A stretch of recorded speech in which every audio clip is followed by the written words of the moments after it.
সবাই লক্ষ্য করুন, আগামী পয়লা বৈশাখ আসছে কিনা জোরে বলুন হ্যাঁ না। এই পয়লা বৈশাখে একটা কাজ করতে পারলে আপনাদের গৃহের মঙ্গল হয়। জ্যোতিষ কি বলছে মায়েদের জন্য ছোট্ট করে বলে যাই, যারা মায়ের আসছেন যারা বাবার আসছেন মাত্র 2 লাইন বলবো, মন দিয়ে শুনবেন। যারা পয়লা বৈশাখে কিছু কাজ করতে পারবেন তাদের গৃহের মঙ্গল হবে। কি কি? সবাই তাকান। পয়লা বৈশাখ সকাল, আস্তে আস্তে আস্তে, পয়লা বৈশাখ সকালবেলায় স্নান করে 7টা 9টা 11টা কিংবা 15টা বিজোড় আম পাতা নেবেন। সবাই তাকান, কটা বললাম? 7টা 9টা 11টা 15টা বিজোড় আম পাতা নেবেন। একটা পাত্রের মধ্যে সিঁদুর, একটু তেল, একটু হলুদ নিয়ে, সিঁদুর তেল হলুদ মিশিয়ে প্রতিটি আম পাতাতে একটা করে ফোঁটা দিয়ে বাড়ির দরজার সামনে লাল সুতো দিয়ে আপনারা টাঙিয়ে দেবেন। প্রতি বৃহস্পতিবার ওই আম পাতা আপনারা পরিবর্তন করবেন। আমার কথা নয়, বিখ্যাত জ্যোতিষশাস্ত্র তিনি বলছেন পরিষ্কার করে, পয়লা বৈশাখ যদি মায়েরা এই কাজটা করতে পারে আপনাদের লাভ আছে। পয়লা বৈশাখ থেকে একটা কাজ করবেন, শঙ্খ 2টো করে রাখবেন বাড়িতে। শঙ্খ 2টো। শঙ্খ কবার বাজাতে হয় মা? 3 বার বাজাতে হয়। একবার ব্রহ্মাকে উদ্দেশ্য করে, একবার বিষ্ণুকে উদ্দেশ্য করে, একবার মহেশ্বরকে উদ্দেশ্য করে। 3 বারের জায়গায় 4 বার শঙ্খ বাজাবেন না কেন? 4 বার শঙ্খ বাজালে অসুরদের ডাকা হয়। দেখবেন অসুরদের, আরে বাবা পয়সাই দিতে হবে, অসুরদের রাজাকে যখন ডাকা হয় তখন দেখবেন 4 বার করে শঙ্খ বাজানো হয়। তাই বাড়িতে শঙ্খ আপনারা 3 বার বাজাবেন। এবার বলি, কৃষ্ণ যখন কুরুক্ষেত্রের যুদ্ধে একটা শঙ্খ বাজিয়েছিল, ওই শঙ্খটার নাম পাঞ্চজন্য শঙ্খ। পঞ্চজন নামক অসুরকে মেরে ওই শঙ্খটা পেয়েছিল।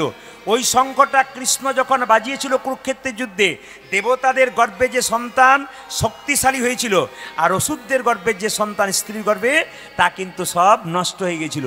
এর থেকে প্রমাণ কি? যখনই বাড়িতে শঙ্খ বাজাবেন শুভ শক্তির আগমন হবে, অশুভ শক্তি দূর হবে। মায়েরা আগামী থেকে পয়লা বৈশাখ থেকে 2টি করে শঙ্খ রাখবেন, একটি জলশঙ্খ, একটি বাদ্যশঙ্খ। জলশঙ্খ কোনটা আর বাদ্যশঙ্খ কোনটা? যে শঙ্খটা মুখ দিয়ে বাজান ওটা মন্দিরে ভগবানের সামনে রাখতে নাই, ভগবানের থেকে একটু দূরে রাখতে হয়, ওটা এঁটো হয়ে গেছে। আর জলশঙ্খ কোনটা? যেটার ভেতরে জল ভরে আপনি বিগ্রহকে স্নান করান, আপনি দেবদেবীকে স্নান করান, যেটার ভেতরে জল ভরে আপনি বাড়ির চারিদিকে ছড়িয়ে দেন, ওটার নাম হচ্ছে কি? জলশঙ্খ। তবে মাথায় রাখবেন, প্রতি বাড়িতে শঙ্খের ওপরে একটা করে তুলসী পত্র রাখবেন। জলশঙ্খ যারা রেখেছেন বাড়িতে তারা একটা করে তুলসী পত্র শঙ্খের উপরে রাখবেন। যদি কেউ শঙ্খের ওপরে তুলসী পত্র না রাখেন তাহলে গোটাটাই কিন্তু বেকার হয়ে গেল। আর একটা কথা বলে যায়, আপনি শঙ্খকে মাটিতে রাখবেন না, পাথরে রাখবেন না, আপনি কোনো স্ট্যান্ডের উপরে রাখবেন, কিংবা একটা লাল কাপড় বা হলুদ কাপড়ের উপরে শঙ্খকে রাখতে হয়। সবাই মাথায় রাখবেন কথাগুলো, যে যেখানে বসে আছেন। যখন ভগবানকে আপনি স্নান করাবেন, স্নান করানোর পর কপালে প্রথমে চন্দন দেবেন না চরণে চন্দন দেবেন? প্রথমে দেবেন কপালে, কারণ শৃঙ্গার প্রথমে করতে হয়, তারপর চরণে দিতে হয়। চরণে তুলসী পাতা কটা দিতে হয়? ভগবানের 3টে দিতে হয়। প্রশ্ন করবেন 2টো চরণ 3টে দিব কি করে? একটা ডান পায়ে দেবেন, একটা বাঁ পায়ে দেবেন, আর একটা 2টো চরণের মাঝখানে দেবেন। কেন? ভগবান যখন বামন অবতার ধারণ করেছিল তখন নাভি থেকে একটা চরণ বের করেছিল, ভক্তগণ সেই চরণটাকে স্মরণ করে একটি তুলসী পত্র দেয়। যারা ভগবানকে সোনা পড়াতে পারেন না, সোনা পড়ানোর ইচ্ছা থাকে, শাস্ত্র পরিষ্কার করে বলল, তুলসী গাছের যে মঞ্জুরি, বাড়িতে তুলসী গাছের যে মঞ্জুরি, সেই মঞ্জুরি কেটে আপনি সেই মঞ্জুরি গোবিন্দের মাথায় দিন, মস্তকে দিন, ভগবানকে সোনা পরানোর সমান হয়ে যায়, শাস্ত্র বিচার করে বলছে। সংসারে কিছু কাজ আছে যেগুলো করলে আপনাদের কৃষ্ণ কৃপা হবে, যেগুলো করলে আপনাদের শান্তির আবরণ আসবে। আসুন, ভগবান শ্রীকৃষ্ণ কালিয়ানাগকে তো দমন করবে, তার আগে আপনাদের বলে যায়, একটু জোরে বলুন, সংসারে ভগবানকে পাওয়া যায় না সংসারে বাইরে পাওয়া যায়? জোরে বলুন তো, কোথায় পাওয়া যায়? সংসারে না সংসারে বাইরে? আর বলবেন না, 2-4 জনের যা ঘুম এসেছে। তবে আপনাদের এলাকাতে একটা ভালো জিনিস দেখলাম, কি বলুন তো, শুনলাম কি এখানে কোনো মাতাল নাই। না, কেউ মদ খায়নি। পার্টি আছে? যাক, নাই নাকি? না আছে? আপনাদের হাসিতে বুঝতে পারছি দুই চারটা পার্টি আছে। না না, সবাই সরে রাখুন। মায়েরা যে যেখানে বসে আছেন, সংসারে ভগবানকে পাওয়া যায় না, সংসারে বাইরে পাওয়া যায়। ঘর বাড়ি ত্যাগ করে বলে কৃষ্ণ হরে হরে, তুঙ্গে দিয়ে যাই বৃন্দাবন, তুমি দিয়ে যাই বৃন্দাবন। বাড়ি ছেড়ে তো চলে গেছে, ঘর যে তার মনে আছে, এই ত্যাগে পাওয়া যায় না শ্রীনন্দে। শ্রীনন্দে নন্দ। মায়েরা ঘর সংসার ত্যাগ করে বৃন্দাবনে যাচ্ছেন, মাঝ রাস্তায় মনে পড়ে গেল মেয়ের বিয়ে হয় নাই, ছেলের চাকরি হয় নাই, এরকম পিছু টানা যার আছে ভগবানকে পায় না। ভগবানকে পেয়েছিল কে? জনক ঋষি রাজা, যিনি পুণ্যত্যাগী ছিলেন, তিনি কোনোদিন সংসার ত্যাগ করেন নাই, সোনার পুরীতে বসে থাকতো, মনকে সেজে গোলকে রাখতো। এইরকম যদি ত্যাগী হওয়া যায়, ভগবান শ্রীকৃষ্ণের চরণ পাওয়া যায়। ও মায়েরা, একটা সোনার মালা একবার পেলে দুলতে দুলতে নিয়ে যান, লোককে দেখাতে দেখাতে। কিন্তু জনক রাজা সীতার বাবা যে বাড়িতে বাস করত, গোটা বাড়িটা সোনা দিয়ে মোড়া, কিন্তু মন রাখতো গোবিন্দ সোনার উপরে। আপনি কি করবেন? গাড়ি থাকবে, বাড়ি থাকবে, টাকা থাকবে, পয়সা থাকবে, ধন থাকবে, কিন্তু মন যেন থাকে গোবিন্দের চরণে। পাকালা মাছ পাকে থাকে, তুলে দেখো পাকালা মাছকে, বড় হয়েছে সে পাখি, কিন্তু পাকালা মাছের গায়ে কোনো পাকের দাগ লাগে নাই। মায়েরা, 5 কেজি 10 কেজি পাকাল মাছ পাক খেয়ে বড় হলো, তুলে দেখুন পাকাল মাছের গায়ে কোনো পাকের দাগ লেগে নাই। যারা ভক্ত পাকাল মাছ সংসার পাকের মধ্যে হাবুডুবু খাচ্ছে, কিন্তু যারা কৃষ্ণ নাম হরিনাম করছে, তাদের শরীরে কোনো দুঃখের ছাপ নাই, সদা আনন্দময় হয়ে আছে। পদ্ম পাতা জলে ভাসে, যখনই বর্ষা আসে, বর্ষার জল লাগে পদ্ম পাতার গায়ে, তুলে দেখো পাতাখানা, পদ্মের গায়ে দাগ লাগে না। এই রকম যদি ত্যাগী হওয়া যায়, ভগবান শ্রীকৃষ্ণের চরণ পাওয়া যায়। পদ্ম পাতার উপরে বর্ষার জল ফটাফট পড়ে, কিন্তু বলুন তো পদ্ম পাতার গায়ে কি কোনো দাগ হয়? যারা ভক্ত পদ্ম পাতা, যারা কৃষ্ণ কথা হরি কথা বলে, তাদের শরীরে কোনো দুঃখের ছাপ থাকে না। এই জন্য রামকৃষ্ণদেব একটা সুন্দর গান বলেছেন, যেহেতু রামকৃষ্ণ আমার মায়ের ভক্ত, সেই জন্য আপনার রামকৃষ্ণের কথা বলতে হবে। সবাই মিলে হাততালি দিয়ে একটু গাইবেন। রামকৃষ্ণ কি বলেছে? আচ্ছা, আমাদের হিন্দুদের কটা করে হাত? 3টে করে, একটা ডান হাত, একটা বাঁ হাত, একটা কি বলুন তো অজু হাত আছে না। দাদা কীর্তন শুনতে যাবেন না? হার বলবেন না, সংসার করেছি, আমার কি কীর্তন শোনা হয়? সত্যি কি সংসার করেছেন? একবারে না, আমি করি নাই, আমার বাবা করে নাই, আমার দাদু করে নাই। কেন? কৃষ্ণ ভজিবাত্তরে জীব সংসারে আইনু। সংসার পাতা ছিল, সংসার আপনি করেন নাই। কে কে সংসার করেছেন হাত তুলুন তো। সব ব্রহ্মচারী নাকি?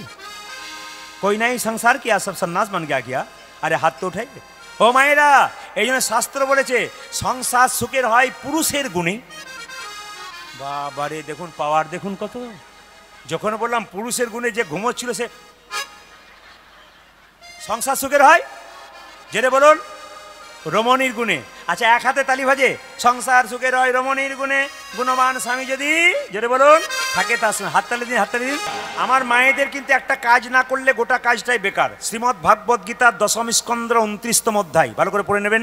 শ্রীমদ্ ভাগবত গীতার 10ম স্কন্ধ 29তম অধ্যায় ভগবান শ্রীকৃষ্ণ নিজের মুখে বলছে, মায়েরা যতই কীর্তন করুন, হরিনাম করুন, একটা কাজ না করলে মায়েদের গোটাটাই বেকার হয়ে গেল। বলবো না, বাদ দিয়ে দেবো? না বলাই ভালো, বলবো না, না বলে দিয়ে যাব। বলছে যে স্ত্রী তার স্বামী সেবা করে, তার কৃষ্ণ নাম করা হয়। আর যে স্বামী সেবা, বাবারে, যেই না বলেছি স্বামী সেবা করে 2জন মা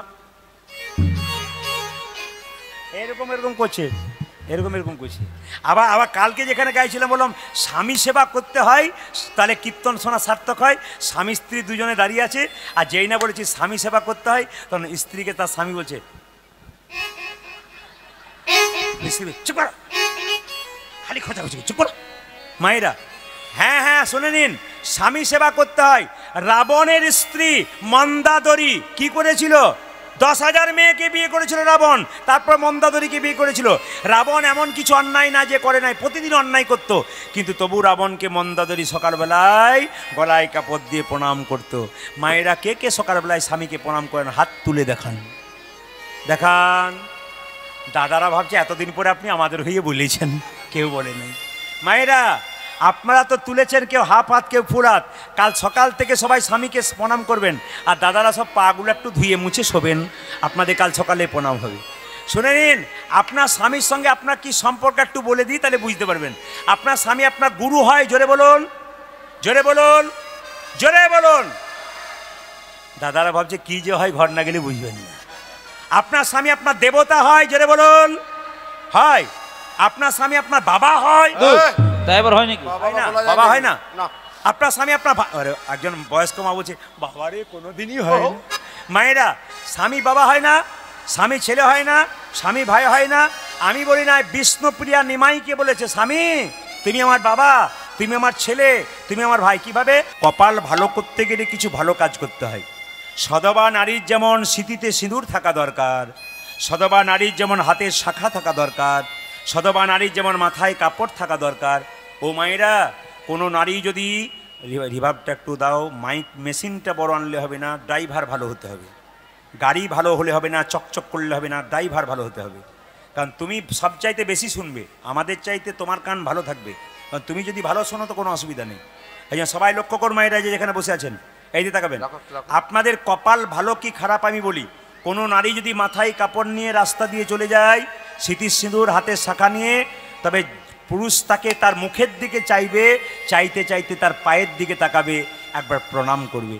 এমন কিছু পোশাক পরবেন না যে পোশাকটা পরলে পুরুষ আপনাকে লোভের চোখে দেখে, পুরুষ আপনার পায়ের দিকে না তাকায়, পুরুষ আপনার মুখের দিকে তাকায়। এরকম পোশাক আপনারা পরবেন না। যে যেখানে বসে আছেন পোশাকের প্রতি আপনারা সযত্ন হন। আমি আপনাদের সবাইকে বলবো, বাচ্চা মেয়েগুলোকে নিয়ে দুর্গাপুজোর সময় আপনি কাপড় কিনতে যাচ্ছেন দোকানে, আমি বলবো বাচ্চাটা ছোট তো, সে বলল বাপি আমাকে একটু খাটো পোশাক কিনে দাও। ছোট বাচ্চাকে খাটো পোশাক কিনে দিলেন, ওর খাটো পোশাক পরা অভ্যাস হয়ে গেল। ও যখন 16 বছর বয়স হয়ে যাবে তখন মা বাবাকে আর ডাকবে না, নিজে গিয়ে বাজারে খাটো পোশাক কিনবে। ওই মেয়ে যখন বাবা মায়ের সামনে খাটো পোশাক পরে দাঁড়াবে তখন বাবা মা তার মুখের দিকে তাকাতে পারবে না। এরকম পোশাক বাচ্চা মেয়েকে দেবেন না। সেই মেয়ে যখন খাটো পোশাক পরে রাস্তা দিয়ে পেরোবে তখন লোকে, পুরুষ তার লোভী চোখ, তাকে কিডন্যাপ করে নিয়ে যাবে। আপনি প্রশাসনকে দায়ী দেবেন, আপনি সরকারকে দায়ী দেবেন। কেন দায়ী দেবেন? আপনার কাউকে দায়ী দেবেন না, নিজেকে দায়ী করুন। মেয়ে যখন ফিরে আসবে কিডন্যাপ হয়ে, মেয়ের গালে চট্টা মারবেন, কোথায় ছিলি এতক্ষণ? মেয়েকে চট্টা মারবার আগে আপনার গালে চট্টা মারুন, আপনি আপনার মেয়েকে তৈরি করে দিয়েছেন। তাই বারবার বলবো, পোশাকের প্রতি সাবধান হন, পোশাকের প্রতি শৃঙ্খলা রাখুন, পোশাক ভালো করুন, আপনার জীবন সুন্দর হবে। ছেলে মেয়েদের পোশাক দেবেন, শালীনতা বজায় যেন থাকে, আমি আপনাদের বারবার বলবো। তিলকের কথা যখন বললাম, সবাই মাথায় রাখুন, এই যে আমি তিলকটা পরেছি, যারা পেছন আছেন তাদেরও দেখাবো, যারা আগে আছেন তাদের দেখাবো। এই যে আমি তিলকটা নিয়েছি, এই তিলক আপনারা প্রতিদিন করতে পারেন। তাহলে অনেকে প্রশ্ন করবেন, যদি তিলক নিই তাহলে মাছ মাংস খেতে পাবো না?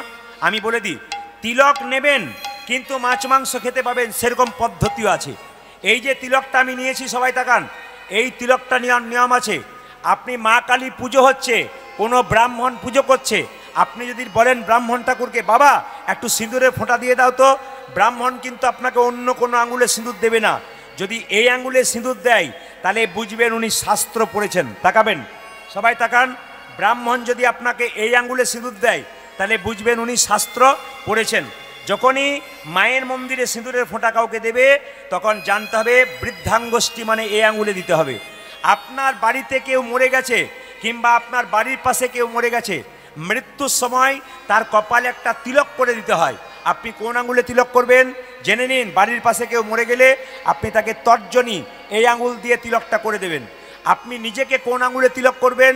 যখন নিজেকে তিলক করবেন তখন এই মধ্যমা, সবাই তাকান, এই মধ্যমা দিয়ে কিন্তু তিলক করবেন। বাড়িতে যারা তিলক করবেন সবসময় মধ্যমা এই আঙুলে, এই আঙুলটাতে কাকে তিলক দেবেন? ভগবান কৃষ্ণের চরণে দেবেন, আপনার গুরুদেবের চরণে দেবেন। এই আঙুলটার নাম অনামিকা, এটা ভগবান বিষ্ণুর আঙুল। প্রশ্ন করবেন এটা অনামিকা কেন? যারা গুরুমন্ত্র নিয়েছেন, দীক্ষা নিয়েছেন তারা তাকান, তারা যখনই মন্ত্র ভজন করেন এই আঙুল থেকে ভজন করা হয়।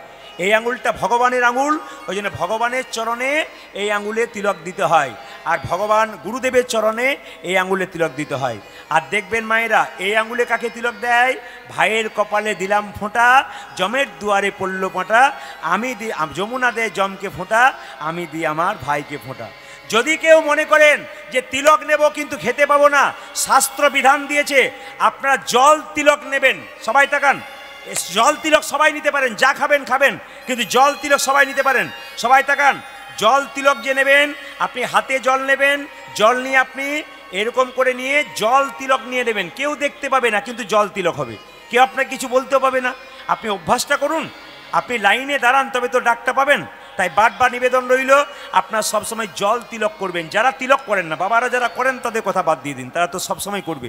যারা করেন না, তা মায়েদেরকে বলবো প্রতিদিন জল তিলক করুন।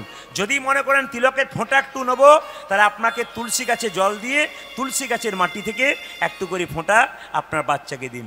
এইবার বলে দিই, বাড়ির যে ছোট ছোট বাচ্চা আছে তাকে মানুষ করতে গেলে মায়েদের কর্তব্য আছে।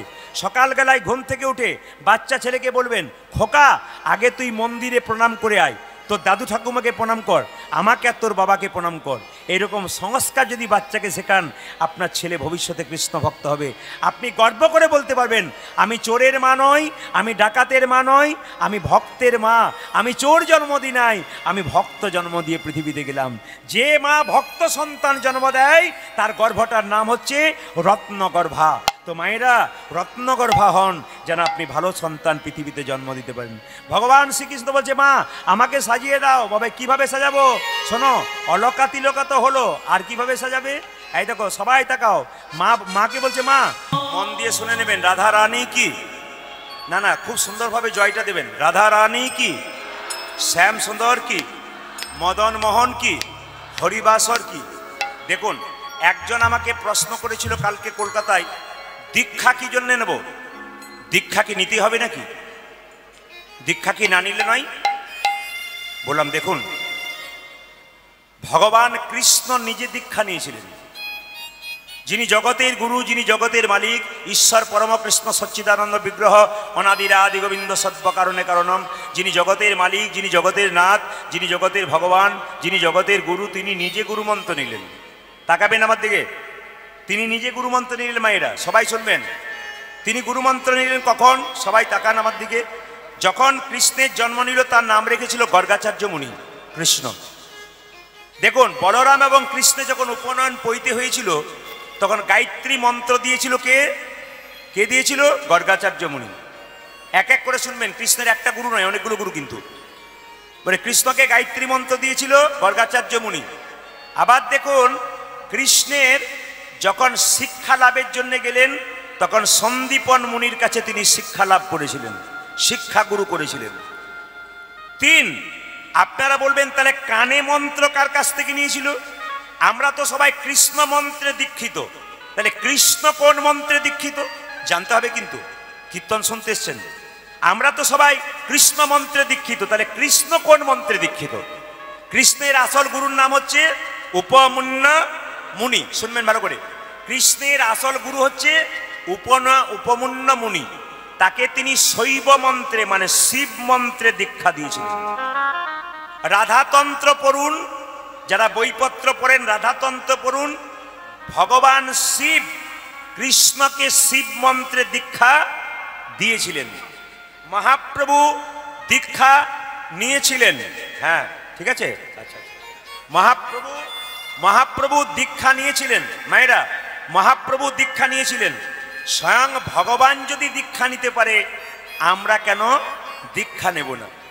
দেখুন, নরেন বিবেকানন্দ রামকৃষ্ণকে জিজ্ঞেস করেছিল, ঠাকুর মন্ত্র যে নেব, তা মন্ত্র গুরুর কাছে নেব কেন? যে বইতে মন্ত্রটা লেখা আছে ওই বইটার নাম বলে দাও, ওটা মুখস্থ করে দেবো, আমার হবে না? রামকৃষ্ণদেব বলেছিল, যে বইতে মন্ত্রটা আছে ওটা জপ করলেও তোর হবে, আর গুরুর কাছে নিলেও তোর হবে। তবে দুটোর মধ্যে তফাৎ আছে। বলে কি তফাৎ? নরেন যখন কথাটা জিজ্ঞেস করছে, দক্ষিণেশ্বরের কালীঘাটে বসে আছে। হঠাৎ ঠাকুর বলছে, হ্যাঁ রে নরেন, দেখ তো গঙ্গাতে ওটা কি ভেসে আসছে? বলছে ডিঙি নৌকা। এখান থেকে চন্দননগর যেতে ডিঙি নৌকাটা কত সময় লাগবে? বলছে 4 ঘন্টা সময় লাগবে। আচ্ছা বলতো নরেন, ওর পেছনে একটা কি আসছে? বলে স্টিমার আসছে, ওটার কত সময় লাগবে? বলছে ওটার 1 ঘন্টা সময় লাগবে। আচ্ছা নরেন, ডিঙি নৌকাটাকে যদি স্টিমারের সঙ্গে বেঁধে দেওয়া হয়, তবে ডিঙি নৌকাটার কত সময় লাগবে? বলছে স্টিমারের যা সময় লাগবে ডিঙি নৌকার তাই সময় লাগবে। তখন ঠাকুর বললেন, দেহরূপী ডিঙি নৌকাকে গুরুরূপী স্টিমারের সঙ্গে কেউ যদি বেঁধে দিতে পারে, নিতাই গৌর হরিবোল বলে তার কৃপা তাড়াতাড়ি। এই জন্যে কিন্তু দীক্ষা নেওয়ার দরকার আছে মায়েরা। তবে নিতাই চাঁদ একটা সুন্দর কথা বললেন, যারা যারা হরিনাম করবে তারা 3টে নিয়ম পালন করবে।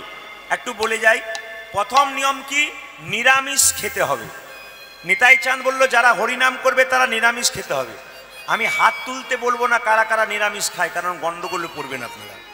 এইদিকে দ্বিতীয় কি?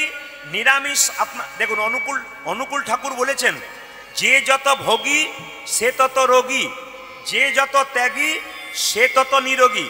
কালকে কলকাতায় আমি যেখানে গান করছিলাম, যার বাড়িতে আমার বাসা, তার 60 বা 70 বছর বয়স। আমাকে বললেন, আপনাকে দেখে তো 45 মনে হচ্ছে।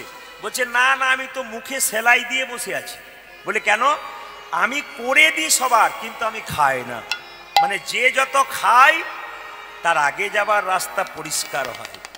দেখুন নিরামিষ ভোজীরা, অনুকূল ঠাকুর বললেন নিরামিষ ভোজীরা হচ্ছে কিরকম? তারা হচ্ছে বট গাছের মতো, ধীরে ধীরে বাড়ে, বহুদিন পরে মরে। আর আমিষ ভোজীরা কেমন?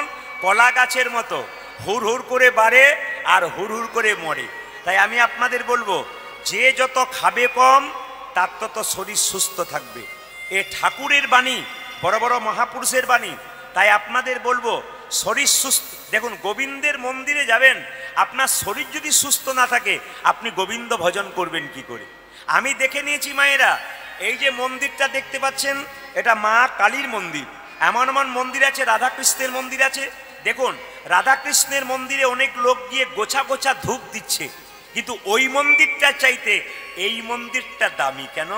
যত সুন্দর মন্দির করো, যদি এই মন্দিরটা অসুস্থ হয়ে যায়, ওই মন্দিরে গিয়ে তুমি বেশিক্ষণ দাঁড়াতেও পারবে না, সুস্থভাবে ভগবানকে ডাকতে পারবে না। লজ্জার ব্যাপার কি? ওই মন্দিরে গিয়ে গোছা গোছা ধূপ দিচ্ছে, আর এই মন্দিরে বান্ডিল বান্ডিল বিড়ি দিচ্ছে। তাহলে আর শরীর ঠিক থাকে? ওই মন্দিরে গোছা গোছা ধূপ দিচ্ছে, আর এই মন্দিরে বান্ডিল বান্ডিল ধূপ কি দিচ্ছে? বিড়ি দিচ্ছে। বলছে মানব জমি শস্য ক্ষেত্র সর্বদা পবিত্র, যে যার কর্মদোষে অপবিত্র হয়। এই মানব জমি সবসময় পবিত্র, কিন্তু মানব জমি সর্বদা পবিত্র, যে যার কর্মদোষে অপবিত্র হয়। যতন করে করো চাষ, ফসল ফলবে 12 মাস, এ দেহ তো কোনোদিন অপবিত্র নয়। বলছে 6টি যদি হেলে হলো, 3টে লাঙ্গল চাই, আর লাঙ্গলেরও জোগাড় আছে, চিন্তা নাহি আর। তার মানে কি? দেখুন মায়েরা, এই দেহ জমিটাকে চাষ করতে গেলে 6টা গরুর দরকার আছে হেলে। কি কি? কাম, ক্রোধ, লোভ, মোহ, মদ, মাশ্চর্য। তাহলে 6টা যদি গরুকে চালাতে হয়, 3টে লাঙ্গল চাই। 3টে লাঙ্গল কি? শাস্ত্র বাক্য, গুরু বাক্য আর সাধু সঙ্গ। এই 3টে যদি রাখতে পারেন, আপনার এই দেহ জমি সুন্দর থাকবে। মায়েরা, এত রোগ এত ব্যাধি কেন? আমরা হিসাবে চলতে পারি না, জীবনকে বেহিসাব করেছি। ভগবানের মন্দিরে গিয়ে বেশিক্ষণ বসতে পারি না, কীর্তন শুনতে গেলে কোমরে ব্যথা হয়, হাঁটুতে ব্যথা হয়, ঘাড়ে ব্যথা হয়, 3 বার 6 বার উঠতে হয়। কেন উঠতে হয়? আমরা জীবনটাকে তৈরি করতে পারি নাই। আমরা জীবনকে সুন্দর করুন, গোবিন্দের চরণ নিজেকে অর্পণ করুন। নিতাই চাঁদ বলল নিরামিষ খেতে হবে। কলির জীব বলল এই দেখো ঠ্যাং ভেঙে দেবো, চলে যাও। বললো না না, তাহলে মিথ্যে কথা বলা ছাড়তে হবে। বলছে মিথ্যে কথা দিনের মাথায় 100টার মধ্যে 99টা বলি, কোনোদিন আবার 100টাও হয়ে যায়। কীরকম? ঈশ্বরচন্দ্র বিদ্যাসাগর একটা বই আছে, বর্ণ পরিচয়, লেখা আছে সদা সর্বদা সত্য কথা বলিতে হবে। একটা বাচ্চা বাবা তার বাচ্চাকে পড়াচ্ছে সকাল 9টায়, পর খোকা, সদা সর্বদা সত্য কথা বলিতে হবে। সকাল 6টা থেকে 9টা পর্যন্ত পড়েছে। 9টার পর ছেলে রাস্তায় খেলা করছে, একজন পাওনাদার জিজ্ঞেস করছে, এ খোকা তোর বাবা বাড়িতে আছে? ছেলে গিয়ে বলছে বাবা তোমাকে পাওনাদার ডাকছে। তখন বাবা বলে উঠলো, বলে যে আমি বাড়িতে নাই। ছেলে বলল এক পাওনাদার, বাবা বলল যে বাবা বাড়িতে নাই। বাবার সঙ্গে ছেলের খুব ঝগড়া হলো। শেষে কি হলো মায়েরা? বাবার সঙ্গে ছেলের খুব ঝগড়া হলো। শেষে ছেলেকে বাবা বলল তুই যে সত্য কথাটা বলে দিলি। বলছে বাবা তুমি তো বইয়ে পড়াচ্ছিলে সবসময় সত্য কথা বলতে হয়। একবার উল্লুধ্বনি দিন সবাই, ভগবান শ্রীকৃষ্ণ আছেন এখানে। এটা খুব ভালো লেগেছে আমার। গোপালকে সঙ্গে নিয়ে সারাটা জীবন কাটাচ্ছেন, খুব খুশির খবর। এই কম বয়সে এনারা দেখিয়ে দিচ্ছেন যে আমরা মহাপ্রভুর পথটাকে ধরেছি, ভগবান কৃষ্ণের পথটাকে ধরেছি। আপনারা একটু আশীর্বাদ করুন এনাকে যেন কৃষ্ণময় জীবন করতে পারে এবং এনার পরিবার কৃষ্ণময় হয়। নিতাই গৌর হরি হরি। তাহলে মিথ্যে কথা বলা ছাড়তে হবে না। গাবি দহন বন্ধ করতে পারবে? বলে সেটাও পারবো না। মহাপ্রভু বললেন শোনো, কিচ্ছু করতে হবে না। ধরো যুবতীর কোল, খাও মাগুর মাছের ঝোল, আর বলো প্রেমানন্দে নিতাই গৌর হরি হরি বল। একজন বৃদ্ধ ব্যক্তি বুঝতে পারলো না যুবতীর কোল কাকে বলে, মাগুর মাছের ঝোল কাকে বলে। মায়েরা, যুবতীর কোল কাকে বলে? যে মেয়েরা বাড়িতে বাস করছে তাকে যুবতী বলে না, এখানে সেই যুবতীর কথা বলছে যেই যুবতী লাখ লাখ কোটি কোটি বাচ্চার জন্ম দেয়, তিনি হচ্ছেন পৃথিবী যুবতী। এই যুবতীর কোল ধরে আসতে হয়েছে, এই যুবতীর কোলে সংসার যাপন করতে হবে, আবার এই যুবতীর কোল ধরে চিতাতে নিতাই গৌর হরিবোল বলে চলে যেতে হবে। আর কি মায়েরা, সবাই তাকান, মাগুর মাছের ঝোল।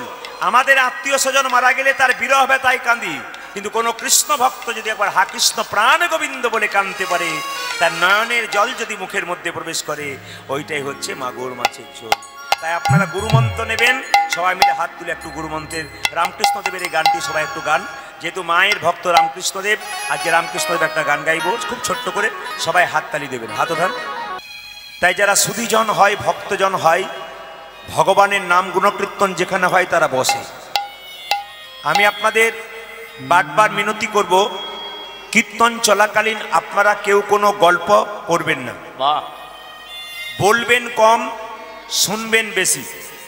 এটা ভগবান কিন্তু আপনাদের দেখিয়েই দিয়েছে, দুটো করে কান দিয়েছে, একটা করে মুখ দিয়েছে, মানে আপনাদের বুঝিয়েই দিয়েছে দুটো কান মানে শুনবে বেশি, একটা মুখ মানে বলবে কম। এটা আপনাদের বুঝিয়ে দিয়েছে। এই জন্য যে যত সংসারে বলবেন কম তার কিন্তু তত লাভ আছে, আর যিনি শুনবেন বেশি তার কিন্তু লাভ আছে। যিনি বলবেন বেশি আর শুনবেন কম তার কিন্তু ক্ষতি আছে, ভগবান বুঝিয়ে দিয়েছেন। চাণক্য পণ্ডিত একটা সুন্দর কথা বলেছেন যে সকালবেলায় স্ত্রীদের নিয়ে আলোচনা করো, স্ত্রী প্রসঙ্গাত। সকালবেলায় স্ত্রী প্রসঙ্গাত, সকালবেলায় স্ত্রীদের নিয়ে আলোচনা করো, স্ত্রী নিয়ে। দুপুরবেলায় কি জুয়া খেলা, দুতক্রিয়া, জুয়া খেলা নিয়ে আলোচনা করো। আর রাত্রিবেলায় চোর প্রসঙ্গাত, বাহ, মানে চোরের সম্পর্কে আলোচনা করো। তাহলে এত বড় মহাপণ্ডিত চাণক্যদেব তিনি কি ভুল বললেন? সকালবেলায় স্ত্রীদের নিয়ে আলোচনা, দুপুরবেলায় দুতক্রিয়া মানে জুয়া খেলা নিয়ে আলোচনা, আর সন্ধ্যাবেলায় চৌর প্রসঙ্গাত মানে চুরি নিয়ে আলোচনা। না না, তিনি বললেন বাইরে কথা, ভেতরে বুঝতে হবে। তিনি বললেন সকালবেলায় স্ত্রীর প্রসঙ্গাত মানে সীতা চরিত্র পড়ো, রামায়ণের কথা আলোচনা করো, সীতা চরিত্র পড়ো। সীতা নিজেকে বুঝিয়ে দিয়েছেন, সংসারের মায়েদেরকে বুঝিয়ে দিয়েছেন। রামচন্দ্র 14 বছরের জন্য বনবাসে যখন যাচ্ছিল, সীতা কিন্তু তার সঙ্গ নিয়েছিল। তো অযোধ্যার একজন নারী জিজ্ঞেস করেছিল, সীতা তোমার বাবা জনক রাজা, এত বড় রাজা, তার এত সম্পদ, তোমার শ্বশুর মশাই সেও তো দশরথ, সেও তো রাজা, তার এত সম্পদ, সম্পদ ছেড়ে তুমি বনে যাচ্ছিল কেন, বা বনে যাচ্ছ কেন? তো সীতা কহিলেন, মা সম্পদে কিবা কাম, সম্পদ মম নব দুর্বা দল ঘন শ্যাম।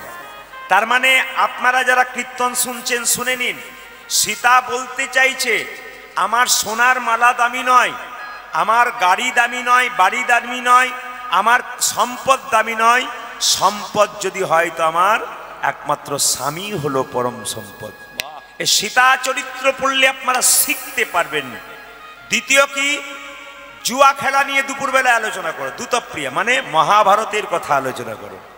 আর সন্ধ্যাবেলায় চোর ও প্রসঙ্গাত, মানে দেখুন এ জগতে কেউ যখন আপনার বাড়িতে চুরি করে, কিছু নিয়ে যায়, কিছু রেখে যায়, কিন্তু ভগবান চোর যদি কারো বাড়িতে একবার চুরি করে, তাকে একবারে ফকির করে দিয়ে চলে যায়। মায়েরা, এই জন্যে ইনি হচ্ছেন ইন্টারন্যাশনাল চোর। এ জগতে চোর কিছু রেখে যায়, কিছু নিয়ে যায়, কিন্তু সেই চোর যদি একবার ঘরের মধ্যে ঢোকে, তবে তাকে পথের কাঙাল করে দিয়ে চলে যায়। এই জন্যে মহাপ্রভু মায়েরা নবদ্বীপের মাটিতে এলেন, কি করলেন? পণ্ডিতগণ বললেন, দেখো দেখো প্রভুকে একটু দর্শন করো। মহাপ্রভু আজকে নবদ্বীপের মাটিতে যেভাবে ভাবিত হয়েছেন সেটা বুঝতে হবে। কি, ভগবানের ভাব সবাই বুঝতে পারে না। এক ট্রাক বালিতে যদি এক হাত চিনি ছুঁড়ে দেওয়া যায়, আর চিনি আর বালি যদি একসঙ্গে মিশিয়ে দেওয়া যায়, চিনিকে কি কেউ পারে চিনিতে এক ট্রাক বালিতে? বলবেন আপনারা। এক লরি বালি, এক ট্রাক বালি, এক হাত চিনি ছুঁড়ে দিলেন, চিনি আর বালি মিশিয়ে দিলেন, চিনিকে কি কেউ পারে চিনিতে এক ট্রাক বালিতে? আপনারা অনেকে বলেছেন, দু একজন বলতে পারছেন না। পিপিলিকা পারে চিনিকে চিনিতে এক ট্রাক বালিতে। পিপিলিকার মতো গৌর ভক্ত যারা হয় একমাত্র তারাই মহাপ্রভুর ভাব বুঝতে পারে। মায়েরা সবাই মন দিয়ে শুনবেন, যখন আমাদের জন্ম হয় দুটো চোখ হয়, একটা ডান চোখ একটা বাম চোখ। গুরুদেবের কাছে মন্ত্র নিয়ে একটা চোখ হয়, সেই চোখটার নাম জ্ঞান চোখ। আমি আপনাদের জানাতে চাই, আপনারা কে কে কানে ফু নিয়েছেন হাত তুলুন তো। কানে ফু ফু বুঝতে পেরেছেন তাহলে? হ্যাঁ হ্যাঁ, কানে ফু মানে বুঝতে পেরেছেন তো? দীক্ষা দীক্ষা অনেকে বুঝতে পারে না, খুঁজে বেড়ায়। আচ্ছা মায়েরা, এখন তো গ্যাস সিলিন্ডারের ব্যবস্থা হয়েছে, আগে তো উনান ছিল, জোরে বলুন হ্যাঁ না না? তো উনানে কাঠ দেবেন, কয়লা দেবেন, হঠাৎ আগুনটা নিভে যেত, আর নিভে গেলে মায়েরা জোরে ফুঁ দিত, আর ফুঁ দিলে আবার আগুন জ্বলে যেত। তাহলে জানতে হবে আগুন ভেতরে আছে, তাহলে জ্বলছে না কেন? ছাই চাপা দেওয়া আছে। এখানে তত্ত্ব বলছে প্রত্যেকটা মানুষের শরীরে কৃষ্ণ প্রেমের আগুন আছে, কিন্তু চাপা আছে কি? কামনা বাসনারূপী ছাই দিয়ে চাপা আছে। গুরুদেব যদি কানে দীক্ষা দেয়, মন্ত্র দেয়, তাহলে কৃষ্ণ প্রেমের আগুন আবার দাও দাও করে জ্বলে উঠবে। জেনে নিন, আকাশে যখন সূর্য ওঠে একটা ফুল ফোটে পুকুরে, ওই ফুলটার নাম কি? পদ্ম ফুল। গুরুরূপী সূর্যের আলো ভক্তের হৃদয়রূপী পদ্মে যদি একবার পড়ে, তবে কৃষ্ণ ভ্রমর যেখানেই থাক না কেন নিতাই গৌর হরি বল। এই জন্য মায়েরা, আজকে মহাপ্রভুর ভাবের কথা পরে বলবো। মহাপ্রভু নবদ্বীপের পার্টিতে এলেন, প্রত্যেকটা জীবকে হরিনাম দিলেন। যাকে দেখছে তাকে বলছে, এই যে একবার হরি বল বলো। নিতাই চাঁদ বলছে, কাকে হরিনাম দেবো? মহাপ্রভু বললো, শোনো, এখানে যদি ফাংশন হতো, ড্যান্স হাঙ্গামা হতো, কমিটির ভাইদেরকে মাঝখানে বাঁশের বেড়া দিতে হতো। কেন? একদিকে নারী একদিকে পুরুষ। কিন্তু মহাপ্রভুর কি লীলা দেখুন। আপনারা কীর্তন শুনতে এসছেন, নারী পুরুষ সব এক হয়েছেন। কেন? এখানে প্রেমের ব্যাপার আছে, এখানে কামের ব্যাপার নাই। এটা মহাপ্রভু করেছেন। তবে একটা কথা শুনে নিন, যারা কীর্তন শুনবেন, ভাগবত শুনবেন, রামায়ণ শুনবেন, কথাটা মাথায় রেখে যাবেন কি, যখনই আসরে বসবেন প্রণাম করে বসবেন, আর উঠবেন তখন প্রণাম করে উঠবেন। না না, কীর্তনিয়াকে নয়, স্বয়ং মহাপ্রভুকে, যিনি হরিনাম দিলেন তাকে প্রণাম করতে হয়। আর একটা কথা, যারা কীর্তন শুনবেন, হরিনাম শুনবেন, ভক্তের পাশে বসে কীর্তন শুনবেন। কেন? ভক্ত কীর্তন শুনতে শুনতে হাত তুলে দেবে, আপনার ইচ্ছা না থাকলেও আপনি দেখবেন একবার হাত তুলে ফেলবেন।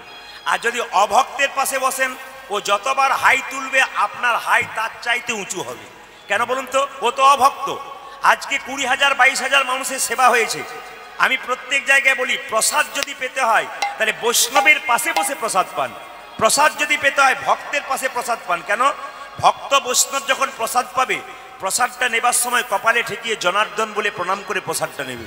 আর যদি অভক্তের পাশে প্রসাদ নেন, ও ঘরে যেমন খায় এখানেও তেমন খাবে, পাবে আর মুখে ভরে দেবে আর কি, এর কিন্তু ভক্তি থাকবে না। এই জন্য ভক্তের পাশে বসে কীর্তন শোনা আর ভক্তের পাশে বসে প্রসাদ পাওয়া।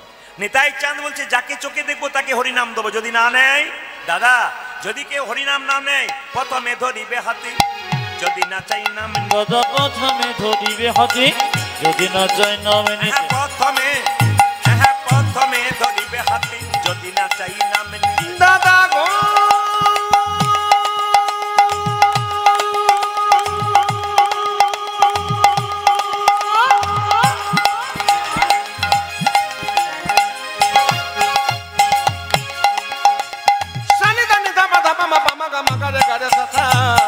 প্রথমে ধরিবে হাতে, যদি না চাই নামে নিতে। প্রথমে ধরিবে হাতে, যদি না চাই নাম নিতে। দাদা প্রথমে ধরিবে হাতে, যদি না চাই নাম নিতে। হাতে ধরার পর যদি হরিনাম না নেই কি করব? না রে, কি বল বল, চুপ করে আছিস কেন? মহাপ্রভুকে জিজ্ঞেস করছে, বলছে হাতে ধরে বলবে হরি, তুমি হাতে ধরি বলবে হরি, হাতে ধরে বলবে হরি, দাদা হাতে ধরে বলবে হরি, হরি বলবে হরি, হাতে ধরে বলবে। দাদা বলবে হরি বলবে হরি, হাতে ধরি বলবে হরি, বলাবে হরি বলবে হরি, হাতে ধরে বলবে তুমি হরি। বলবে হরি বলবে হরি, হাতে ধরে বলবে হরি। মহাপ্রভু কত দয়াল দেখুন। হাতে ধরার পর যদি কেউ হরিনাম না নেয়, শেষ উপায় কি? পাছে তারও লোটাইবে পাই। ও দাদা গো, দাদা গো পাছে তারো, পাছে তারো, আছে তারো লোটাইবি পাব। ও যে পায়ে ধরি হরি দাদা পায়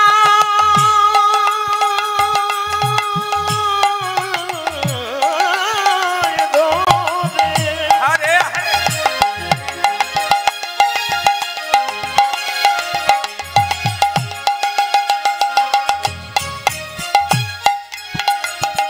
ও দাদা পায় ধরে বলিবি হরি বলাবে হরি বলিবে হরি পায়ে ধরি বলিবে হরি দাদা বলবে ঘুরি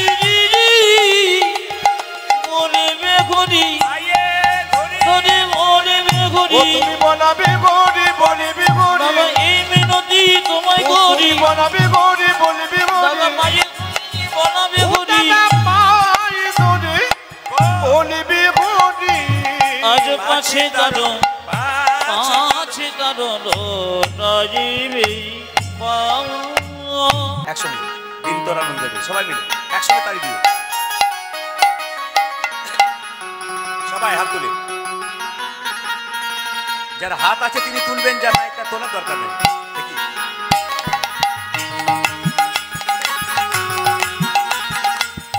হরি বল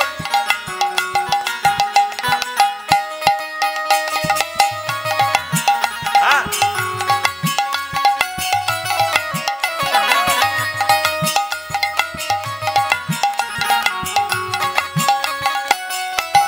আনন্দ করে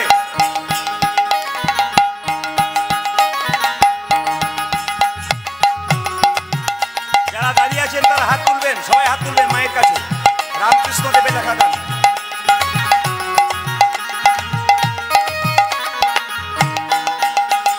তিনি তোর আনন্দে যাবে ভজরে গুরু নাম বাবা গুরু ব্রহ্মা গুরু বিষ্ণু গুরু ভগবান ধ্বনি তিনি তোরে আনন্দে যাবে ভজিলে গুরু না গুরু ব্রহ্মা গুরু বিষ্ণু গুরু ভগবান তিনি তোর আনন্দে যাবে ভজরে গুরু নাম গুরু ব্রহ্মা গুরু বিষ্ণু গুরু ভগবান দিন তুরি আনন্দে যাবে ভজ্র গুরু নাম গুরু ব্রহ্মা গুরু বিষ্ণু গুরু ভগবান ভজে গুরু পিতা আহা, গুরু মাতা বলে হরি গুরু পিতা গুরু মাতা গুরু ভগবান জগৎ গুরু শ্রীকৃষ্ণ সর্বশক্তি ঊর্ধ্বনি আজি গুরু পিতা আহা গুরু পিতা আহা গুরু পিতা গুরু মাতা গুরু ভগবান জগৎ গুরু শ্রীকৃষ্ণ সর্বশক্তিমান গুরু পিতা গুরু মাতা গুরু পিতা গুরু মাতা গুরু ভগবান জগৎ গুরু শ্রীকৃষ্ণ সর্বশক্তিমান পূজাজি গুরু পিতা গুরু মাতা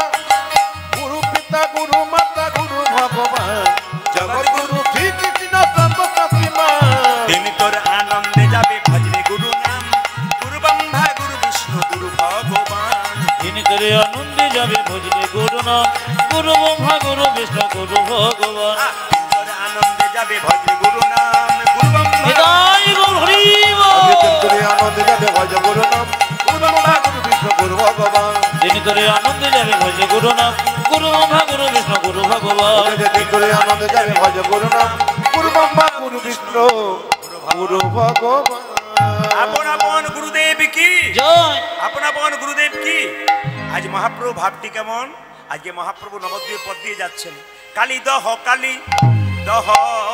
বলি ওগো কালি দহ কালি দহ বলি আমার গোড়া ঘন ডাকি আজ কালী দেখ কালী দেখ বলি গোড়া ঘন ডাকি ডাকি রে আবার মাল সাটি ওগো মানুষ সাটি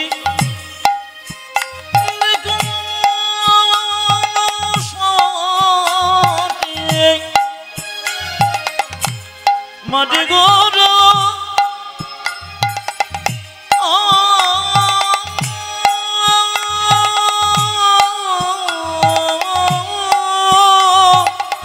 চলে বীর দাপি আমারই চলে বীর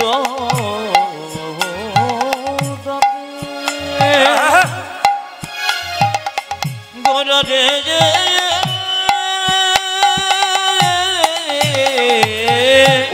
মানসাটি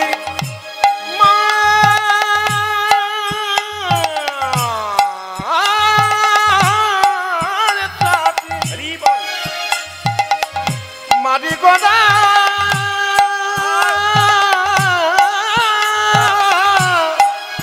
আমার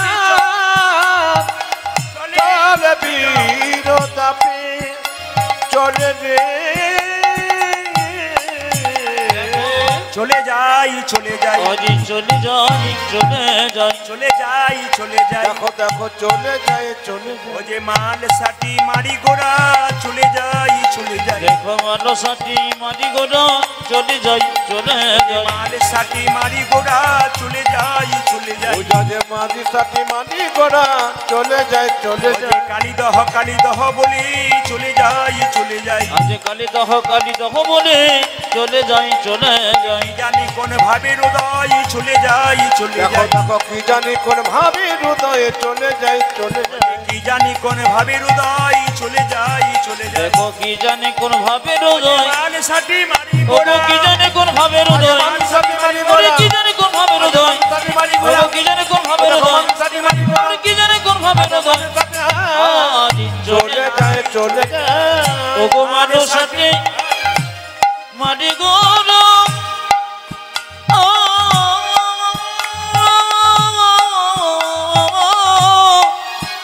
আমারই চলিল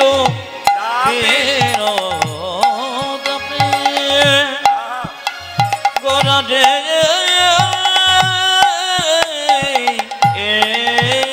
ওজাজি চলিল বীর তাপে চলে বীর যেটা আমি সব জায়গায় মাইক ঠিক করুন কারণ আমি জানি যে আপনার মাইকের সাউন্ড কিন্তু মন্দির পর্যন্ত যাচ্ছে না। আমি মন্দিরে গিয়ে দেখেছি, আপনি সেদিক দিয়ে একটু নজর করুন। যদি ওরা দাঁড়িয়ে থাকে শুধু আমাকে দেখতে পাই শুনতে না পাই তাহলে মজা নেই। আপনি টোনগুলো বাড়ান বাইরে। সবার কাছে নিবেদন রইল, এটা মহাপ্রভু বাণী। 10-5 সবে মিলে দাঁড়েতে বসিয়া কীর্তন করহ সবে হাতে তালি দিয়া।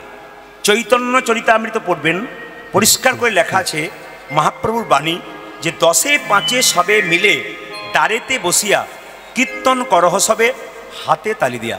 যারা প্রকৃত ভক্ত হয় কীর্তনের আসরে এসে বসলে হাতে তালি দিয়ে একটু কীর্তন করে। সংসারে তো সময় পান না, এখানে সময় পেয়েছেন, সাধুগুরু বৈষ্ণবের সঙ্গ পেয়েছেন, সবাই মিলে হাত তালি দিয়ে একটু কীর্তন করবেন। সবাই তৈরি তো? সবাই হাতগুলো উঠান, একটু সবাই মিলে কীর্তন করুন একসঙ্গে। যে যেখানে আছেন হাত তুলুন, সবাই হাত তুলুন, একবার হাত তুলুন। হ্যাঁ, হরি হরয়ে নম কৃষ্ণ নম কৃষ্ণ যাদবায় নম হরি হরয়ে নম কৃষ্ণ যাদবায় নম হরয়ে নম কৃষ্ণ যাদবায় নম। তালি হরি হরয়ে নম কৃষ্ণ যাদবায় নম যে যাদবায় মাধবায় কেশবায় নম। আনন্দ হাই করে হাই যাদবায় মাধবায় কেশবায় নম। যে যাদবায় মাধবায় কেশবায় নম। ও দেখো যাদবাই মাধবাই কেশবাই নম যে গোপাল গোবিন্দ রাম শ্রী মধুসূদন। দেখো গোপালী গোবিন্দ রাম শ্রী মধুসূদন। গোপাল গোবিন্দ রাম শ্রী মধুসূদন। আজি গোপাল গোবিন্দ রাম শ্রী মধুসূদন যে গিরিধারী গোপীনাথী মদন মোহন। আজি গিরিধারী গোপীনাথ মদন মোহন। যে গিরিধারী গোপীনাথী মদন মোহন। আজি গিরিধারী গোপীনাথ মদন মোহন। আপনাদের আসরে সব কিছু ভালো লাগলো, একটা জিনিস খারাপ লাগলো, বলবো না বাদ দেবো? না বলাটাই ভালো নাকি? বলবো? আমি তো বলবো বলে এসেছি, না বলে তো যাবো না। হাত তুলুন, সবাই মিলে হাত তুলছেন, হরিনাম করছেন, এটা আমার ভালো লাগছে। খারাপ লাগলো কোনটা? 2-4 জন হরি হরয়ে নম কৃষ্ণ যাদবাই নম যাদবাই মা, এদের আমার ভালো লাগলো, বিশেষ ভালো। কেন বলুন তো? আপনারা হাত নামান, হাত তালি দিন। কেন? সবাই তাকাবেন। হাতে যদি তালি দেন, শরীরের মধ্যে যদি পাপরুই পাখি আছে, কাম ক্রোধ লোভ মদ মাশ্চর্য, সব কিন্তু আস্তে আস্তে সরে যাবে। তাই হাতে তালি দিয়ে মহাপ্রভু কীর্তন করতে বলেছেন। তাই সবাই মিলে একটু হাতে তালি দিয়ে কীর্তন করবেন। এদেরটা বন্ধ করলাম, আপনাদেরটা একটু চালু করব। এরা গাইবেন, আপনারা সবাই মিলে গান। বলুন একবার মায়ের সামনে, হরে কৃষ্ণ, জোরে হরে কৃষ্ণ কৃষ্ণ কৃষ্ণ, জোরে হরে রাম। বাহ,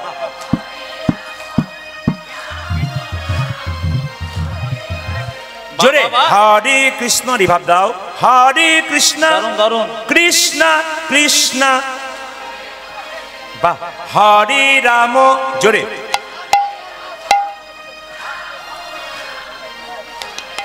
আরো জোরে, হরে কৃষ্ণ, বাহ, হরে কৃষ্ণ, সুন্দর বলবেন, হরে রাম, জোরে, বাহ, আরো জোরে, হরে কৃষ্ণ, হরে কৃষ্ণ, বাহ,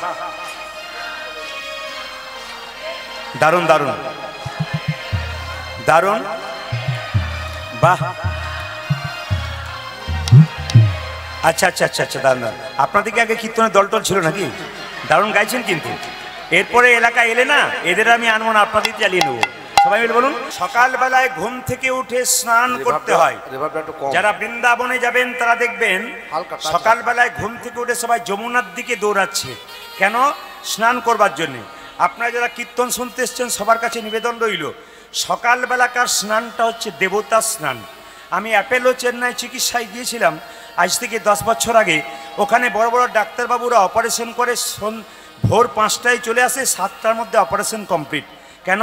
ওনারা জানেন সকালবেলায় মনটা ভালো থাকে, এই সময় মনটা পরিপূর্ণ দেওয়া যায়। সারারাত্রি ঘুমানোর পর মনটা খুব ভালো থাকে, ওই যে সকালবেলায় ভোরবেলায় দেখবেন অনেকে মঙ্গল আরতি করে, ভগবানের পুজো করে। মন্দির, মসজিদ, চার্চ, গির্জা সব ভোরবেলায় খুলে যায়। কেন? মনটা ওই সময় সুন্দর থাকে, ভগবানকে দেওয়ার মতো থাকে। তাই সবাইকে বলবো সকালবেলায় স্নান করুন। স্নান করে কি করবেন মায়েরা? মন্দির পরিক্রমা করুন। মন্দির পরিক্রমা কি? যদি এই মন্দির থাকে তো ভালো, দেবদেবীর মন্দির 3 বার, ভগবানের মন্দির 4 বার। কিভাবে পরিক্রমা করবেন? আপনার বাড়িতে যদি ঘড়ি থাকে তাহলে ঘড়িতে দেখবেন ঘড়ির কাঁটাটা কোন দিক থেকে ঘুরছে, আপনার পরিক্রমা কিন্তু সেই দিক থেকে হবে। ঘড়ির কাঁটাটা যে দিক থেকে ঘুরছে আপনার পরিক্রমা সেরকম হবে। ঘড়ির কাঁটা সবসময় দেখবেন বাঁ দিক থেকে ডান দিকে ঘুরছে, দেখে নেবেন আপনারা। পরিক্রমা দেখবেন সবসময় এই দিক থেকে এই দিকে হবে, বাঁ দিক থেকে ডান দিকে হবে। আপনি যে আরতি করছেন, ভগবানকে দীপ দেখাচ্ছেন, সবার নিবেদন রইল কি, মায়েরা বাবাদের সময় নেই, আপনারা পুজো করবার সময় সকালবেলায় একটু ঘিয়ের প্রদীপ যদি জ্বালান তাহলে ভগবানের বাঁ দিকে রাখবেন, আর যদি তিল বা তেলের প্রদীপ জ্বালান তবে ভগবানের ডান দিকে রাখবেন বা দেবদেবীর ডান দিকে রাখবেন। সবাই লক্ষ্য করুন, তিল বা তেলের প্রদীপ যখনই আপনি ভগবানকে আরতি করে দেখাবেন বা ঘিয়ের প্রদীপ, তখন আরতি এরকম করে দিলে হবে না। ভগবানের চরণে 4 বার দেখাতে হবে, নাভিতে দেখাতে হবে 2 বার, আর ভগবানের মুখমণ্ডলে দেখাতে হবে 3 বার। গোটা শরীরে 7 বার দেখাতে হয়। ধূপ ওইভাবে দেখাতে হয়। কিন্তু কিভাবে দীপ দেখাবেন এটা কিন্তু একটা হিসাব আছে, অঙ্কের হিসাব। আপনি ওং লিখছেন না, ওং ওং, বাংলায় যে ওং লেখেন না, ওংটা কেমনভাবে লেখেন, আরতি কিন্তু সেইভাবে হবে। যারা আরতি করছে হিসাব করে দেখে নিন, শাস্ত্র পরিষ্কার করে বলছে অঙ্কের হিসাব একবারে। কীরকম? যখন আরতি করছেন ওং যে লেখা হচ্ছে এইভাবে আরতি হবে, এইভাবে ওং লেখার মতো আরতি হবে। কিন্তু এমনি এমনি করে আরতি করে দিলেন তা বললে হবে না। আরতি হচ্ছে ওং যেমন লেখা হয় সেভাবে কিন্তু আরতি হয়। তাই সকালবেলায় ঘুম থেকে উঠে সন্ধ্যাবেলায় আপনি ভগবানকে যখন ভজন করবেন, আরতি করবেন, সবসময় ওং লেখাটার কথা মনে রাখবেন, ওংয়ের মতো আরতি দিতে হয়।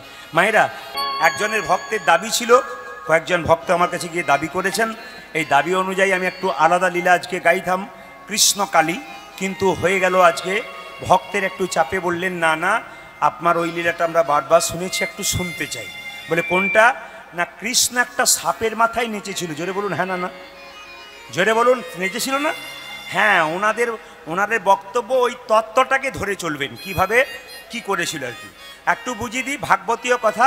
আচ্ছা মায়েরা, সাপের মাথায় কৃষ্ণ নেচেছিল কিনা? জোরে বলুন হ্যাঁ না না। তাহলে আপনার মাথায় নাচলো না, আমার মাথায় নাচলো না, সাপের মাথায় নাচলো কেন? সবাই তাকাবেন, সাপটা পূর্বজন্মে কে ছিল? আজকে আপনাদের এই প্রসাদপুর গ্রামে 2টো বাচ্চার জন্ম হয়েছে। আপনাদের প্রসাদপুর গ্রামে 2টো বাচ্চার জন্ম, ওই পাড়াতে একটা, এই পাড়াতে একটা। একটা ছেলে সোনার চামচ নিয়ে বাড়িতে, ভালো বাড়িতে জন্মগ্রহণ করলো, আর একটা ছেলে গরিবের বাড়িতে, ভিখারির বাড়িতে জন্ম নিল। এর থেকে কি প্রমাণ পেলেন? যে সোনার চামচ মুখে নিয়ে বড় লোকের বাড়িতে জন্ম নিল, পূর্বজন্মে তার ভালো কর্ম ছিল। আর আজকে যে ভিখারির বাড়িতে জন্ম ছিল, সে মায়ের দুধ পাচ্ছে না ভালো করে, জানবেন ইনারও কর্ম সেরকম ছিল। এখানে জেনে নিন, যারা কীর্তন শুনতে এসছেন, যে যেমন কর্ম করবেন তার কর্ম অনুযায়ী কিন্তু জন্ম হবে। পরিষ্কার করে ভাগবতীয় কথা আমি একবারে বুঝিয়ে দেবো। যে যেমন কর্ম করবেন তার সেরকম জন্ম হবে। দেখুন, মানুষ কুলে জন্ম নিয়ে কেউ যদি মানুষের মতো কর্ম করে তবে পরের জন্মে আবার মানুষ হবেন। মানুষ কুলে জন্ম নিয়ে কেউ যদি পশুর মতো কর্ম করে পরের জন্মে তার পশু কুলে জন্ম নেবে। আর মানুষ হয়ে কেউ যদি মহাপুরুষের মতো কর্ম করে তার দ্বিতীয় জন্ম হয় না, তার গোবিন্দের চরণ প্রাপ্ত হয়। কেন? যে ধানকে সেদ্ধ করে মাটিতে ছড়ালে তার যেমন দ্বিতীয় গাছ হয় না, যে দেহ হরিনামে সিদ্ধ হয়ে যায় তারা দ্বিতীয় জন্ম হয় না। গৌর গোবিন্দের চরণ। ওই জন্য বলবো দেহটাকে হরিনামে, বাবা যারা পেছনে আছেন কিছু মনে করবেন না, আপনাদের কাছে মাঝে মাঝে যাব, কারণ সংখ্যায় সামনে বেশি হয়ে গেছে তো ওই জন্য ওই দিকটাতে হেলে হেলে পড়ছি আমি। কিন্তু আপনারও আমার আপন বটেন, আমি মাঝে মাঝে যাব, একটু কানে শুনে নিন, আপনাদের কাজ আছে। কারণ সব দিকে একমুখী কীর্তন সবচাইতে ভালো। এই যত কলকাতায় গান করলাম সব একমুখী, তো এই অভ্যাস হয়ে আর দুদিকে ঘোরা যাচ্ছে না। আমি নিশ্চয়ই ঘুরবো, আপনারা শুনবেন। আচ্ছা মায়েরা, এই যে তাকাবেন, মানুষ মরে গেলে দেহ মরে না আত্মা মরে? জোরে বলুন, কোনটা মরে? জোরে বলুন। আত্মা মরে? ওই দেখুন একজন বলছে আত্মা মরে। দেহ মরে না আত্মা মরে? হ্যাঁ, একটু জেনে নিন। বাসাংসি জিন্নানি যথা বিহায় নবানি ঘিন্নাতি নরহ পরানি তথা শরীরানি বিহায় জিন্নান্নানি সংজাতি নবানি দেহি। মানে কি, যে কাপড়টা আপনি পরেছেন, আমি যে কাপড়টা পরেছি, ওটা যখন জীর্ণ হয়ে যাবে তখন নতুন কাপড় পরব। বলুন তো মায়েরা, নতুন কাপড় পরলে আনন্দ হয় না দুঃখ হয়? জোরে বলুন। আনন্দ হয়। তাহলে আমরা যখন মরে যাই আমাদের আনন্দ হয়, কারণ আমরা একটা নতুন দেহ ধারণ করব। কিন্তু যার কাছে ছিলাম এতদিন, তার মায়াতে পড়েছি, তাদের কিন্তু দুঃখ হয়। এই দিকে তাকাবেন, যে যেখানে বসে আছেন, মানুষ মরে গেলে, আমি প্রদীপ পাল মরে যাব, আপনারা মরে যাবেন, আপনারা কোথায় জন্ম নেবেন জেনে নিন। বলছে, আমি আগেই বললাম, যে যেমন কর্ম করবে সাত সেরকম জন্ম হবে। ডক্টর পঞ্চানন ভট্টাচার্য একটা বই আছে জগত আমি, তাতে পরিষ্কার করে বলেছে, মানুষ মরে গেলে তাকে দেখলেই বুঝতে পারবেন তিনি স্বর্গে যাচ্ছেন না নরকে যাচ্ছেন। কি করে বুঝবেন? আপনার প্রসাদ পড়ে কেউ মারা গেল, আপনি দেখতে গেলেন, দেখার পর মায়েরা বলল, বাবারে দেখতে গিয়েছিলাম গো, 3 দিন ঘুমোতে পারিনি, মুখটা বিকৃত বিভৎস হয়ে যায়, ভয়ঙ্কর হয়ে গেছে, জানবেন উনি যাচ্ছেন নরকে। আর আপনার মৃত্যুর পর যদি মনে হয় যে লোকটা ঘুমাচ্ছে গো, যেন মরে নাই, জানবেন ইনি যাচ্ছেন স্বর্গে।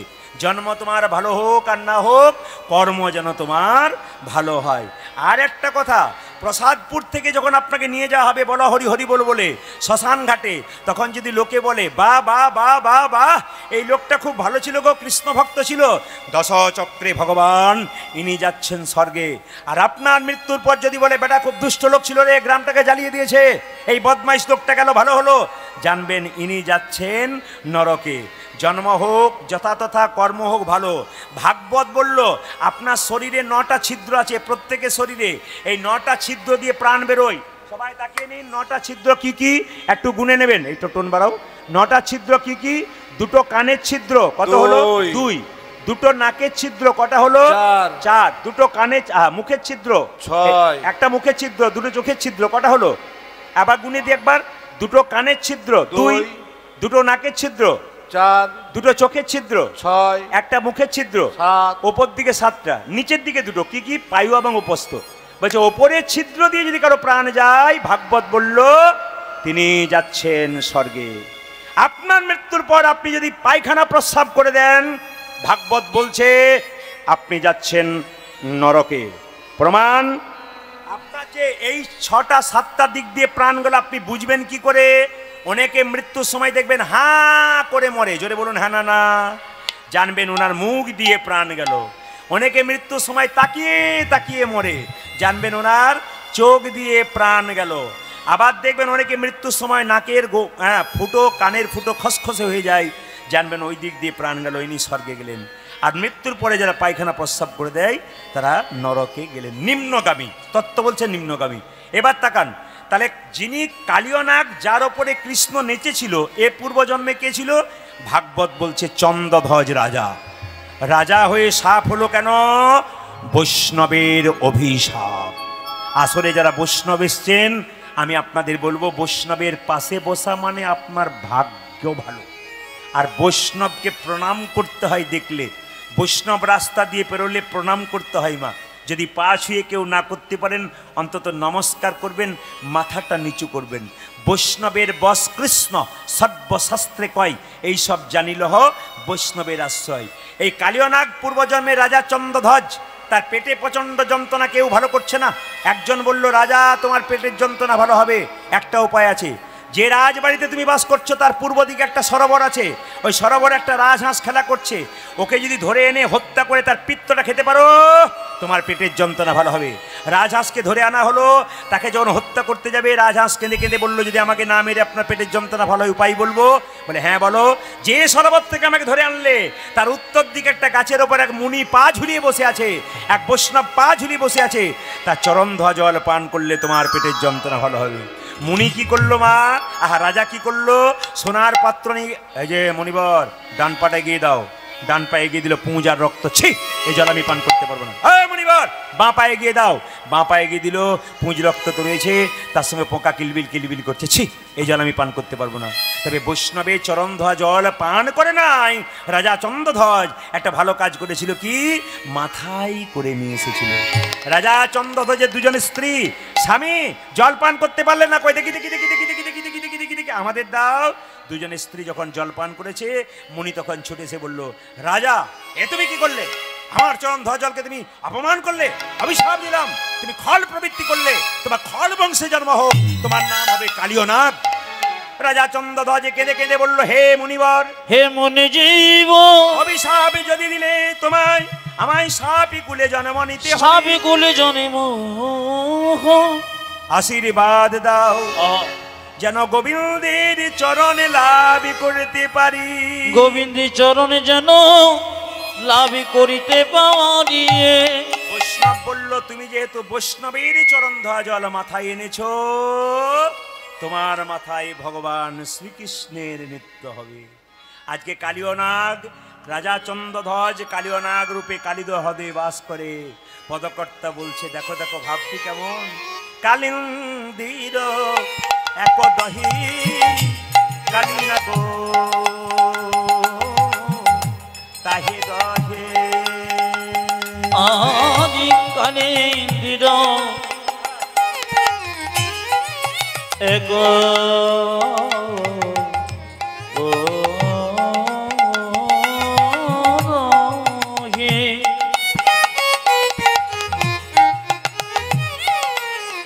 আমার কালিনাগ তগে রহে, বিষ জলে দহন সমান, ওই দেখো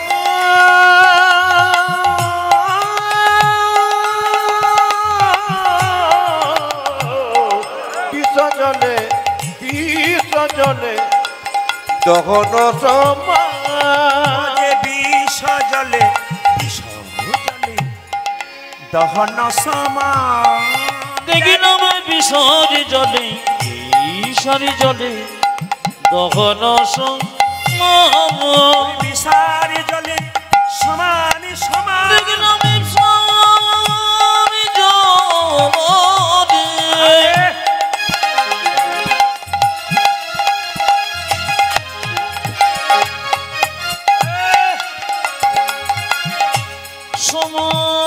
সমান সমান, কালিন্দির এক দহি বিষারি জলে সমান ও সমান, দেখিলাম কালিন্দির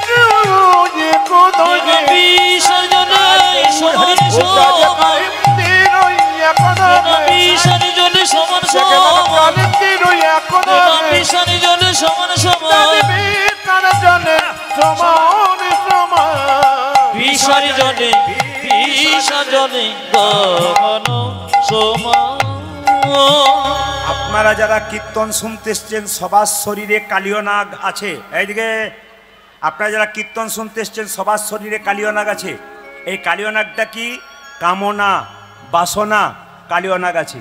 যদি বারবার কৃষ্ণকে স্মরণ করেন, কৃষ্ণ আপনার মাথায় আশীর্বাদ দেবে, আপনার কামনা বাসনা চলে যাবে। মায়েরা আপনাদের বলতে চাই, যদি কালিয়নাগকে দূর করতে চান, রামকৃষ্ণ দেব বলেছে, আপনার বাড়ি যদি কেউ যায় দুটো মিষ্টি জল দিতে পারেন না পারেন, দুটো মিষ্টি কথা অন্তত বলতে শিখুন। ভালো ব্যবহার করুন, জীবন সুন্দর হবে। খারাপ ব্যবহার করবেন, জীবন খারাপ হবে। হিন্দু সনাতন ধর্মকে বাঁচানোর জন্য প্রত্যেকটা হিন্দুর দায়িত্ব আছে। আমি চাই মহাপ্রভুর দেওয়া হিন্দু সনাতন ধর্ম যেন বাঁচাতে পারি, যেন গর্ব করে বলতে পারি আমি হিন্দু। এ সাহস যেন আমার থাকে, গর্ব করে বলবো। স্বামী বিবেকানন্দ আমেরিকা চিকাগো শহরে চিৎকার করে বলেছিল, আমি হিন্দু, আমি হিন্দু, আমি হিন্দু। সব ধর্মকে সম্মান দেব, সমস্ত ধর্মকে ভালোবাসবো, কিন্তু নিজের ধর্মকে কেউ যেন ছোট করব না। সবচাইতে লজ্জার ব্যাপার, কয়েকদিন আগে দোল পূর্ণিমা গেল, মহাপ্রভুর জন্মদিন হলো, কেউ জানতেই পারলো না। ভক্তরা জানতে পারলো, বাকি সব মাছ মাংসের দোকানে ভিড় করলো। এর চাইতে লজ্জার কি আছে? দোল পূর্ণিমা জানতেই পারলো না মহাপ্রভু ভগবানের আবির্ভাব, কিন্তু সবচাইতে লজ্জার ব্যাপার সেই দিনও পর্যন্ত মাছ মাংসের দোকানে ভিড় দেখতে পাচ্ছি। আমাদের এইটাই লজ্জা, আমরা চিনতে পারলাম না মহাপ্রভুকে, আমরা জানতে পারলাম না মহাপ্রভুকে। এই জন্য বারবার বলবো, নিজের নিজের ধর্মকে পালন করুন, সম্মান দিন ধর্মীয় ব্যক্তিকে, আর মন দিয়ে কীর্তন শুনুন। এই যে মায়েরা কীর্তন শুনছেন, কিছু মনে করবেন না। আপনি ব্যাংকে যদি টাকা জমা দেন, সেই টাকাটা 10 বছর পরে ডবল হয়। আজকে হরিনামের ব্যাংকে নিজের দেহটাকে জমা দেবেন, একদিন কৃপা পেয়ে যাবেন। কেন কীর্তন শুনবেন? শুধু নিজের মঙ্গল নয়, সংসারের মঙ্গল। আপনার ছেলের বিপদ হয়েছে, আপনি মন্দিরে গিয়ে কাঁদছেন, মা বাঁচাও, মা বাঁচাও, ভগবান বাঁচাও। বাঁচাবে কেন? ভগবানের সঙ্গে সম্পর্ক রাখবেন, তবে তো বাঁচাবে। আপনি হরিনাম শুনবেন আর ঘর যাবার জন্য ছটফট করবেন, ভগবান আস্তে আস্তে আসবো না আপনার কাছে। কেন? তুই যখন আমার হরিনাম শুনেছিলি তখন তো তোর মন স্থির ছিল না। ওই জন্য পণ্ডিত বলল, কটা আপেল কটা লেবু মন্দিরে দিলে ওটা ভগবান দেখে না, তুমি মন মানা মদ ভক্ত, তুমি তোমার মনটা ভগবানকে দিলে কিনা। ভগবান দেখছে যে এত সুন্দর মন নিয়ে হরিবাসরে বসেছো, তুমি কেমন মনটা নিয়ে এসেছো। এই মন যদি ঘর ঘর ঘর ঘর করে, মৃত্যুর সময় তোমার গলা দেখবে ঘর ঘর ঘর ঘর ঘর ঘর ঘর ঘর ঘর ঘর করবে। এই জন্য বারবার বলি, এই মন নিয়ে যখন বসেছেন, মনকে গোবিন্দের চরণে অর্পণ করুন, দেখবেন আপনার লাভ আছে। আমি বারবার বলেছি, 365 দিন ঘুমাচ্ছেন, আজকের দিনটা গোবিন্দের চরণে দিয়ে দিন। তবে যেভাবে আপনারা এটে সেটে বসছেন, আমি আজকে সিদ্ধান্ত নিয়েছি আমি 3টে পর্যন্ত গান করব। রাজি আছেন? 3টে মানে ভোর 3টে বলি নাই, 3 ঘন্টার কথা বলেছি। অত ভয় খাওয়ার কোনো কারণ নেই, কেউ ভয় খাবেন না। একবার 3 ঘন্টা পুনর হবে, আর নিতাই গৌর হরিবোল হবে। হ্যাঁ, আরম্ভ হয়েছে কিন্তু কটার সময়? 7:30। হ্যাঁ, 7:30টার সময় আরম্ভ হয়েছে। একবার ঠিক টাইমে আপনাদের দিয়ে দেবো, যেরকম রাধা রানী কি। আচ্ছা ঠিক আছে, ঠিক আছে, আমি বলছি মাত্র।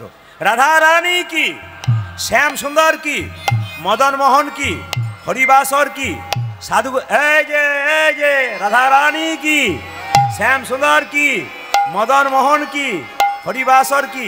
আচ্ছা মায়েরা, কালিয়নাগ যেখানে বাস করে, কালিদহ হ্রদে এমন বিষ ঢালতে শুরু করেছে, পশু পাখি পেরিয়ে গেলে তারা ছটফট করে মরে।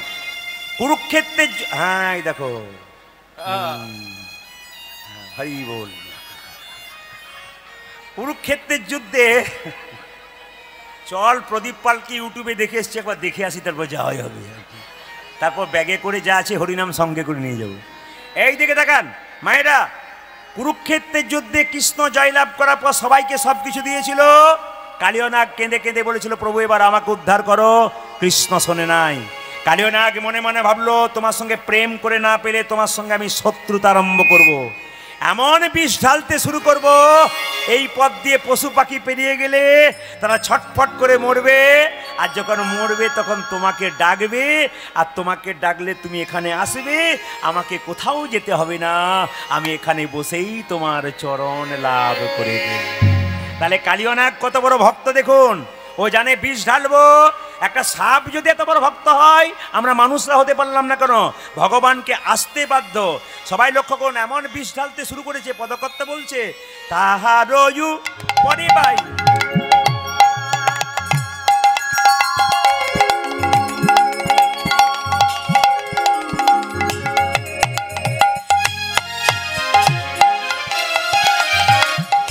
তাহারয়ু পরিবাই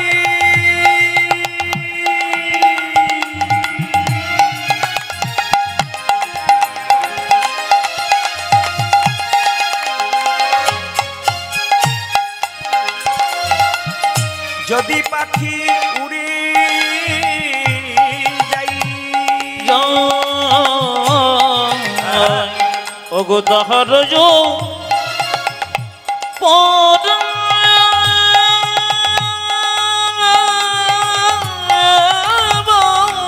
আরে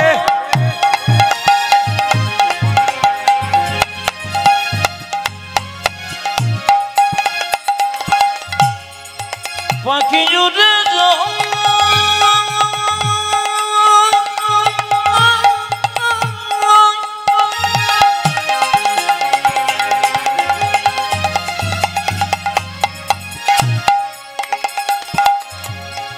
পাখি জুড়ে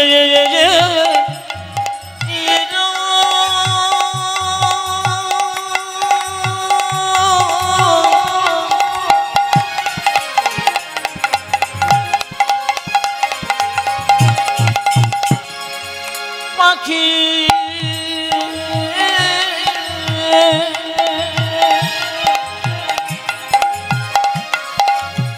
উড়ে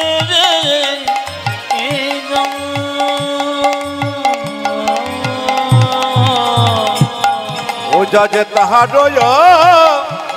এত রে ভাবনা এক জায়গায় স্টপ রেখে দাও উপরে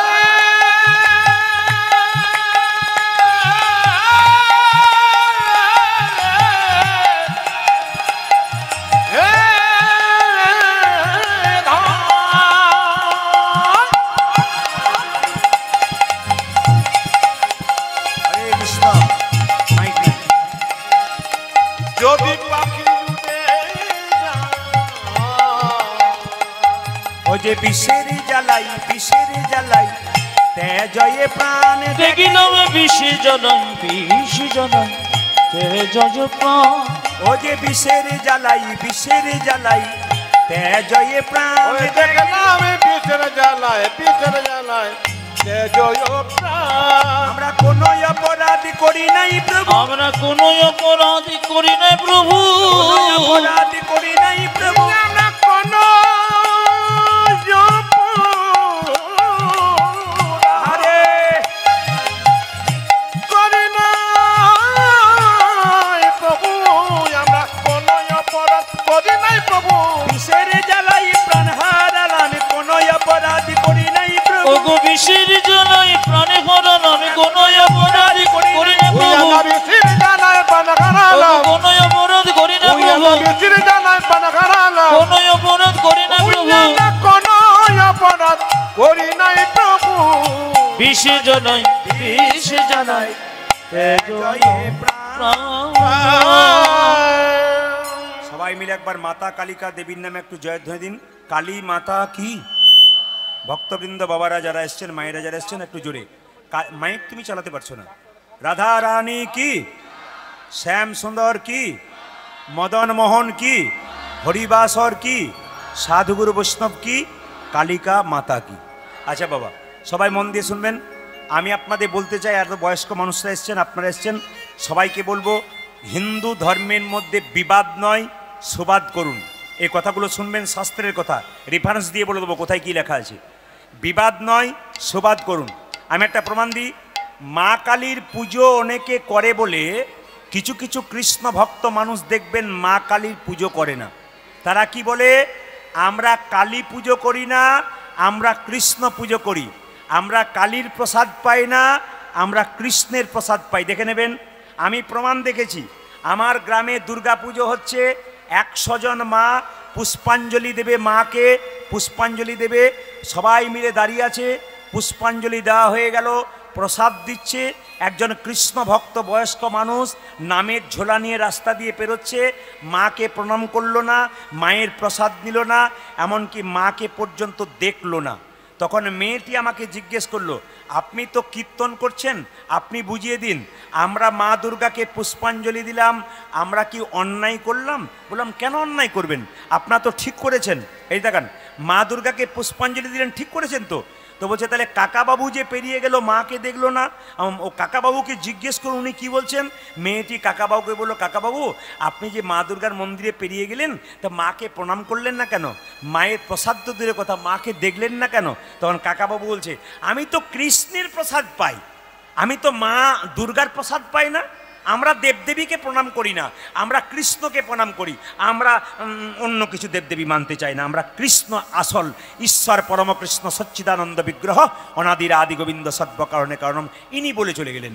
এখন আমি আপনাদের সমাধান করতে চাই, যিনি বলছেন যে মা কালীর পুজো করব না, আমি কৃষ্ণের পুজো করব, যিনি বলছেন আমি মা দুর্গার পুজো করব না, আমি কৃষ্ণের পুজো করব, তাকে বলবেন মহাভারতের ভীষ্ম পর্ব, যারা পড়াশুনো করেন আমার কাছ থেকে জেনে নিন, মহাভারতের ভীষ্ম পর্ব 23 নম্বর অধ্যায় 2 নম্বর শ্লোকে পরিষ্কার করে কৃষ্ণ অর্জুনকে বলছে, অর্জুন তুমি যদি কুরুক্ষেত্রের যুদ্ধে জয়ের শিরোপা নিতে চাও, তুমি যদি কুরুক্ষেত্রের যুদ্ধে জিততে চাও, তবে মা দুর্গার স্তব করো।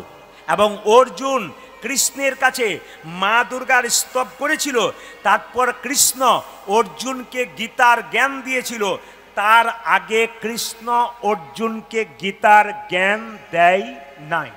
পড়ে নেবেন মহাভারতের ভীষ্ম পর্ব, আবার বলে দিলাম 23 নম্বর অধ্যায় 2 নম্বর শ্লোক। তাহলে যারা বলে বলে বেড়াচ্ছে আমরা মা কালীর পুজো করি না, মা দুর্গার পুজো করি না, ওদেরকে বুঝিয়ে দেবেন ভগবান কৃষ্ণ নিজে অর্জুনকে বলেছে তুমি মা দুর্গার স্তব করো। 2 নম্বর প্রমাণ, সবাই লক্ষ্য করুন, ভাগবত মহাপুরাণ যারা পড়বেন, ভাগবত মহাপুরাণ 10ম স্কন্দ পরিষ্কার করে বলতে চাইছে যে ব্রজগোপীরা হেমন্ত মাসের প্রথমে কি করেছিল, এক মাস ধরে একবেলা হবিষান্ন করে মা কাত্যায়নীর পুজো করেছিল। তাহলে যদি ব্রজগোপীরা কৃষ্ণকে প্রিয়তমা মনে করত আর নিজেকে প্রিয়তমা মনে করত, তারা যদি কৃষ্ণের পুজো করতে পারে, তাহলে আমরা কেন করতে পারি না? তাদেরকে বলবেন বিবাদ ছড়াবেন না, আগে শাস্ত্র পড়ুন, নইলে হিন্দু সনাতন ধর্ম এইভাবে নষ্ট হয়ে যাবে। তৃতীয় প্রমাণ দিয়ে দিই আপনাদের, জেনে নিন। তৃতীয় প্রমাণ হচ্ছে আবার ভাগবত মহাপুরাণী বলছে ভগবান শ্রীকৃষ্ণের 16,108টা স্ত্রী ছিল, তার মধ্যে 8 জন মহিষী প্রধান, তার মধ্যে রুক্মিণী দেবী প্রধান।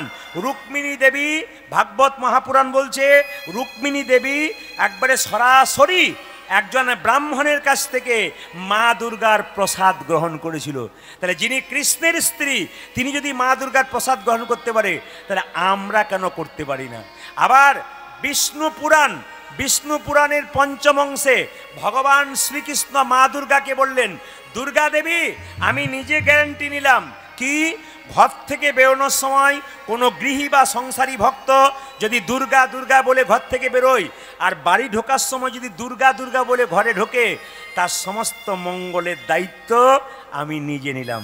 কৃষ্ণ বিষ্ণু পুরাণ 5ম অংশে নিজের মুখে মা দুর্গাকে বলছেন, যদি কোনো গৃহী, যদি কোনো সংসারী ভক্ত ঘর থেকে বেরোনোর সময় দুর্গা দুর্গা বলে বেরোয় আর ঘর ঢুকবার সময় দুর্গা দুর্গা বলে ঢোকে, তার সমস্ত মঙ্গলের দায়িত্ব কৃষ্ণ নিজে নিলেন।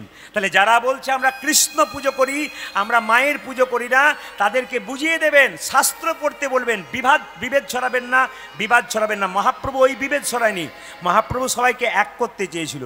মায়েরা, ভগবান শ্রীকৃষ্ণ কালিয়নাগকে দমন করবে বলে আজকে দাদা বলাইয়ের জন্মদিন, তো তাই আজকে সুযোগ পেয়ে গেছে, দাদা তো যাবে না, আজকে দাদা তো যাবে না, তাই আমি কি করব, এই সুযোগে কালিনাগকে দমন করব। মায়ের কাছে কি বলছে, মা বলে কি, আমায় সাজাইয়ে দাও মা, সাজাইয়ে দাও, আমায় সাজাইয়ে দাও মা, সাজাইয়ে দাও মা, সাজাইয়ে দাও, আমায় সাজাইয়ে দাও মা, সাজাইয়ে দাও মা, উঠে যাবার সময় হলো, সাজাইয়ে দাও মা, সাজাইয়ে দাও মা গো আমার গোষ্ঠে যাওয়ার সময় হলো, সাজাইয়ে দাও মা, সাজাইয়ে দাও মা, উঠে যাবার সময় হলো, সাজাইয়ে দাও মা, সাজাইয়ে দাও, আমায় গোষ্ঠী যাবার সময় হলো, সাজাইয়ে দাও মা, সাজাইয়ে দাও মা, রামে সুদামে দাঁড়াইয়ে আছি, সাজাইয়ে দাও মা, সাজাইয়ে দাও, ওই দেখি শীতম সুদাম দাঁড়াইয়ে আছে, সাজাইয়ে দাও মা, সাজাইয়ে দাও মা, আরে যে ধৈর্য ধরে না মা, সাজাইয়ে দাও মা, সাজাইয়ে দাও, আমায় আরে যে ধৈর্য ধরে না মা, সাজাইয়ে দাও মা, সাজাইয়ে দাও, আমার আর যে ধৈর্য ধরে না মা, সাজাইয়ে দাও মা, সাজাইয়ে দাও, আমায় আর যে ধৈর্য ধরে না মা, সাজাইয়ে দাও মা, সাজাইয়ে দাও মা, উঠে যাবার সময় হলো, সাজাইয়ে দাও মা, সাজাইয়ে দাও, আমায় হলো আমার আর যে ধৈর্য ধরি নাম গোষ্ঠী যাবার সময় হলো আমি আর যে ধৈর্য ধরি নাম আমায় গোষ্ঠী যাবার সময় হলো আর যে ধৈর্য ধরি নাম আমায় সাজায়ে দাও সাজায়ে দাও আচ্ছা বাবা, কৃষ্ণ যে সাপের মাথায় নেচেছিল, দেখবেন সাপের মাথায় একটা চক্র থাকে, জোরে বলুন হ্যাঁ না না। যারা দেখছেন সাপের মাথায় চক্র, ওটাকে চক্র মনে করবেন না, ওটা ভগবান শ্রীকৃষ্ণের চরণ চিহ্ন। যে সাপের মাথায় চক্র থাকবে তাকে দূর থেকে, অনেকটা দূর থেকে প্রণাম করবেন। কেন? সাপ তো খল প্রবৃত্তি, যে কোনো সময় কামড়ে দিতে পারে। কিন্তু একটা কথা আপনাদের বলে যায়, যে যেখানে বসে আছেন, আপনার স্বভাব আপনি করবেন, ওর স্বভাব ও করবে। একজন সাধু বাবা জলের কিনারায় দাঁড়িয়ে আছে, তো হঠাৎ জলের মধ্যে একটা কাঁকড়া বিছা পেরিয়ে যাচ্ছে, ও তো জলে ডুবে যাবে। তাই সাধু বাবা কাঁকড়া বিছাটাকে তুলে যখন ওপরে তুলতে যাচ্ছে, বারবার কাঁকড়া বিছা তাকে দংশন করছে। তখন একজন লোক বলছে, বাবা তুমি যে কাঁকড়া বিছাটাকে তুলতে যাচ্ছ, যে তোমাকে কামড়ে হাতটা ফুলিয়ে দিচ্ছে। সাধু বাবা বলছে, ওর স্বভাব ও করেছে, আমার স্বভাব আমি করলাম। সাধুর স্বভাব সাধু করবে, আপনার স্বভাব আপনি করবেন। সাপেদের জীবটা কাটা না গোটা, জোরে বলুন। সাপেদের জীব কাটা না গোটা, জোরে বলুন। গোটা। আচ্ছা, গোটা কাটা। আচ্ছা, সাপের জীব কাটা কেন মা? গরুর তার মায়ের দাসিত্ব মোচন করবার জন্যে স্বর্গ থেকে অমৃত এনে কদম্ব বৃক্ষের ওপরে কলসিটা রেখেছিল। সাপগুলো ভেবে নিয়েছিল, যদি একটুখানি পড়ে যায় তাহলে অমর হয়ে যাব, চেটে চেটে খাই। যে ঘাসের ওপরে চেটে চেটে খাচ্ছিল, ওই ঘাসটার নাম ছিল এরকা ঘাস। ওই ঘাসের যেই না চাটছিল, চাটতে চাটতে জীবগুলো কাটা হয়ে গেছে। তখন থেকে সাপেদের জীব কাটা হয়ে গেছে। এই জন্য আপনাদের কাছে নিবেদন রইল, সাপেদের জীব কাটা কেন আমি আপনাদের বুঝিয়ে দিলাম। ভগবান শ্রীকৃষ্ণ বলছে, মা আজকে দাদা বলায়ের জন্মদিন, আমার থাকা হবে না। হ্যাঁ রে, আজকে দাদা বলায়ের জন্মদিন, আজকে থাকবি না কেন? বলছে, তুমি তো আমার কথা ভাবছো, আমি কর কথা ভাবছি। নবলক্ষ ধেনুর দল কে যোগাবে তৃণদল। আজ নবলক্ষ ধেনু দল কে যোগাবে তৃণদল। হ্যাঁ, নবলক্ষ ধেনুর দল কে যোগাবে তৃণদল। নবলক্ষ ধেনু দল কে যোগাবে তৃণদল। গৃহ মাঝে রহিতে না পারি, মাগো গৃহ মাঝে রহিতে না পারি। গৃহ মাঝে রহিতে না পারি। গৃহ মাঝে রহিতে না পারি। ভগবান বলেন, আমি ঘরে রইতে পারি না মা, আমি ঘরে রইতে পারি না মা, ঘরে রইতে পারি না। আমি ঘরে রইতে পারি না ভক্ত যদি আমায় ডাকে ঘরে রইতে পারি না ও মা। ভক্ত যদি আমায় ডাকে ঘরে রইতে পারি না মা। ভক্ত যদি আমায় ডাকে ঘরে রইতে পারি না। ভক্ত যদি আমায় রাখে ঘরে রইতে পারি না মা। গৃহ মাঝে রহিতে না আমি পারি। গৃহ মাঝে রহিতে না পারি। গৃহ মাঝে রহিতে। আমার গৃহ মাঝে রহিতে না পারি। যদি সমাজকে সুন্দর করতে চান, তাহলে সবার কাছে নিবেদন রইল, দাদা বলায়ের জন্মদিন, আপনাদের বাড়িতে বাচ্চাদের জন্মদিন হয়, জোরে বলুন হ্যাঁ না না।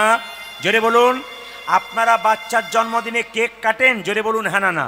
অবশ্যই কাটেন, না বলবেন না কেউ, প্রায়জন কাটে। আচ্ছা মায়েরা, কেকের মধ্যে কি থাকে? ডিম থাকে। আচ্ছা, ছেলে যখন পরীক্ষা দিতে যায় স্কুলে, আপনারা কি ডিম খাওয়ান? জোরে বলুন। তাহলে ছেলের শুভ দিনে আপনি ডিম দেবেন কেন? আবার সবাই লক্ষ্য করুন, কেক কাটে, আবার দেখবেন মোমবাতিটা জ্বালিয়ে আবার নিভিয়ে দেয়, হ্যাপি বার্থডে টু ইউ, ফুস, কি ভক্তি ভরে করে। না না, এটা কিন্তু আমাদের নয়, এটা কাদের? এটা খ্রিস্টানদের। আমি আপনাদের বলতে চাই, যিশু খ্রিস্টের কবে জন্ম হলো এটা আমাদের মনে আছে, বাড়িতে কেক কাটতে হবে এটা মনে আছে। মাগুলো সব বাজার থেকে কেক কিনে বাচ্চাকে দেয়, বলে আজকে যিশু খ্রিস্টের জন্মদিন। ছেলে বুঝতে না পারলেও বুঝে যায়। কিন্তু মহাপ্রভু কবে জন্মদিন হলো, মাও বুঝতে পারলো না, ছেলেও বুঝতে পারলো না। আমি আপনাদের বলতে চাইছি, যিশু খ্রিস্টকে সম্মান দিন, এত মাতামাতি করে লাভ নেই। কেন বলুন তো? শুনে নিন, যিশু খ্রিস্টের জন্মদিনে কেক কাটছেন, ঝাউ গাছ টাঙাচ্ছেন, কত আলো দিচ্ছেন, আপনারা দিন। কিন্তু আমাদের যেদিন দুর্গার অষ্টমী হয়, কজন খ্রিস্টান পুষ্পাঞ্জলি দেয়? জোরে বলুন হ্যাঁ না না। জোরে বলুন, কজন দেয়? আমরা তো মাতামাতি করে আছি, আমাদের ধর্ম নিয়ে কজন মাতামাতি করছি? আমি আপনাদের বলবো, সব ধর্মকে সমান দিন, কিন্তু এমন কিছু করবেন না যে অন্য ধর্মকে মাতামাতি করতে গিয়ে আমাদের ধর্মটাকে যেন বিসর্জন কেউ দেবেন না। বারবার বলবো, সনাতন ধর্মকে রক্ষা করুন। মায়েরা, আপনাদের মেয়েকে কম বয়সে মোবাইল নয় সংস্কার দিন, আর ছেলেকে কম বয়সে বাইক নয় জীবন দান করুন। বারবার বলবো, বাচ্চা মেয়ের হাতে মোবাইল দেবেন না, ওকে সংস্কার শেখান কিভাবে চলতে হয়। আর ছেলেকে আপনি বাইক দেবেন না। কেন? যাতে ছেলের জীবন শেষ না হয়ে যায়। ছেলেকে ঠিক সময়ে বাইক দেবেন, মেয়েকে ঠিক সময়ে মোবাইল দেবেন। আগে সংস্কার শেখান, দেখবেন ছেলে মেয়ে সুন্দর হবে, ভালো হবে। ভগবান শ্রীকৃষ্ণ বলছে, মা আমাকে সাজিয়ে দাও। তবে হ্যাঁ, তার ফাঁকে বলে রাখি, আপনারা আপনাদের ছেলে মেয়েদের জন্মদিনে কি করবেন? সনাতন ধর্ম কি বলল? আপনার ছেলের জন্মদিনে আপনি একটু পরমান্ন তৈরি করে ভগবানের চরণে তুলসী পত্র দিয়ে বলবেন, হে প্রভু, আমার ছেলের জন্মদিনে পরমান্ন দিলাম তুলসী পত্র দিয়ে, ভবিষ্যতে আমার ছেলে যেন প্রসাদ ভোজী হতে পারে, প্রার্থনা করবেন। 2, আপনি সেদিন মোমবাতি নয়, ঘিয়ের প্রদীপ জ্বালান। আর ভগবানকে বলুন, এই ঘিয়ের প্রদীপ যেমন জল জল করে জ্বলছে, আমাদের জীবন প্রদীপ যেন ছেলের বহুদিন ধরে জল জল জল জল করে ধরে। আমাকে অলকা তিলকা ভালে বনমালা দেমা গলে, আজি অলকা তিলকা ভালি বনমালা দেমা গলে, আমায় অলকা তিলকা ভালে বনমালা দেমা গলে, আজি অলকা তিলক ভালে বনমালা দেমা গলে, মোহনিয়া মোহনিয়া মোহনিয়া বাসি দে মাহাতি, মাগো মোহনিয়া বাসি দে মাহাতে, মোহনিয়া বাসি দে মাহাতি, মা মোহনিয়া বাপি দে বাগাতে, সিদাম সুদাম দাম সাজাইয়ে দে মা, সাজাইয়ে দে, সাজাই দে মা, সাজাই দে মা, কোঠে যাবার সময় হলো, সাজাইয়ে দে মা, সাজাইয়ে আমার দে, গোষ্ঠী যাবার সময় হলো, সাজাই দে মা, সাজাই দে মা, আমার গোষ্ঠী যাবার সময় হলো, আর যে ধৈর্য ধরি না, গোষ্ঠী যাবার সময় হলো, আর যে ধৈর্য ধরি না, গোষ্ঠী যাবার সময় হলো, আর যে ধৈর্য ধরি ওই না, আমার সাজাই দে মা, সাজাই দে মা, মোহনিয়া মোহনিয়া মোহনিয়া বাসি দে মাহাতে, আজি মোহনিয়া বাপি দে মা হাতে। সবাই মিলে করজোরে বসুন। ভগবান কৃষ্ণকে মা সাজাচ্ছে, সবাই মাথায় কাপড়টা নিন, করজোরে ভগবানকে সাজাচ্ছে, গোষ্ঠে যাবে। সবাই মিলে প্রেম সে একসঙ্গে, সবাই মিলে একসঙ্গে প্রেম সে বসে বসে সবাই। ওগো নন্দরানী কৌতূহ আমার গোপাল এলো, ইয়া কোলে উলুধ্বনি মায়েরা, গোপাল কি সাজাই রে,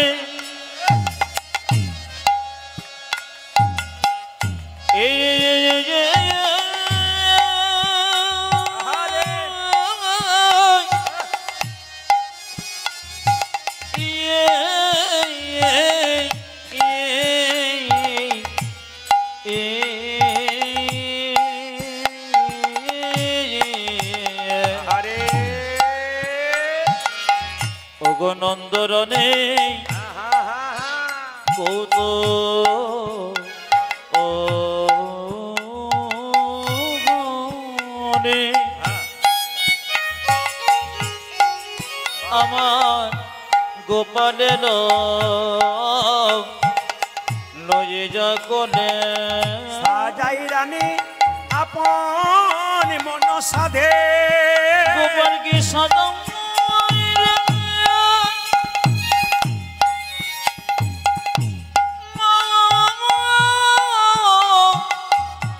নন্দ রানী,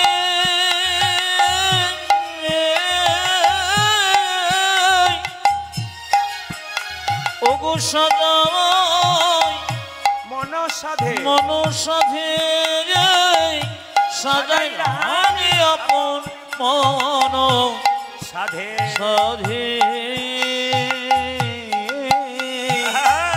সাজাই রানী আপন মন সাধে, সাজায়ে দেই মা,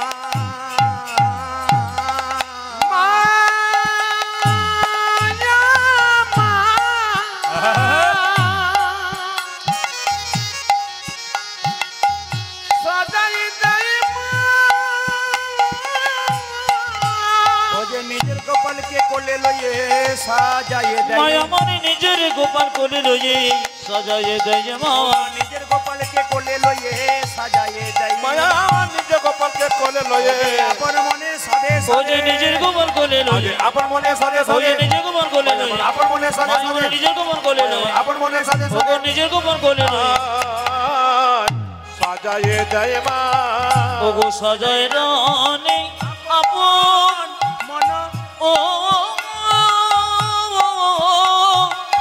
ওরে আপন মন সাধে, সাজায় রানী আপন মন সাধে সাধে, জয় রানী আপন মন সখিয়া। সবাই মিলে বলুন মা যশোদা কি, যশোমতী মাইয়া কি। দাঁড়ান দাঁড়ান, সবাই মিলে হাত তুলবেন। যশোমতী মাইয়া কি, প্রেম সে বলুন রাধা রানী কি, মদন মোহন কি। আচ্ছা, আজকে কীর্তনটা কার সামনে হচ্ছে জোরে বলুন? মায়ের। জোরে বলুন, জোরে বলুন। মায়ের সামনে। যদি মায়ের সামনে কীর্তন করি আর মায়ের নিয়ে কিছু না বলি, তাহলে মা কিন্তু প্রচণ্ড রেগে যাবে। তাই মা যাতে রাগ না করে, আপনারা মায়ের মন্দিরে যাচ্ছেন, আমি সবাইকে দেখতে পাচ্ছি। আমাকে যখন বাবা নিয়ে গেলেন মায়ের মন্দিরে, আমি তখন দেখতে পেলাম অনেকেই প্রণাম করছেন, সবাই প্রণামটা ভুল করে করছেন। আমি দাঁড়িয়ে দাঁড়িয়ে দেখলাম যতজন প্রণাম করছে সব প্রণাম ভুল করে করছে। শাস্ত্রের নিয়মে প্রণাম করুন, আপনাদের লাভ আছে।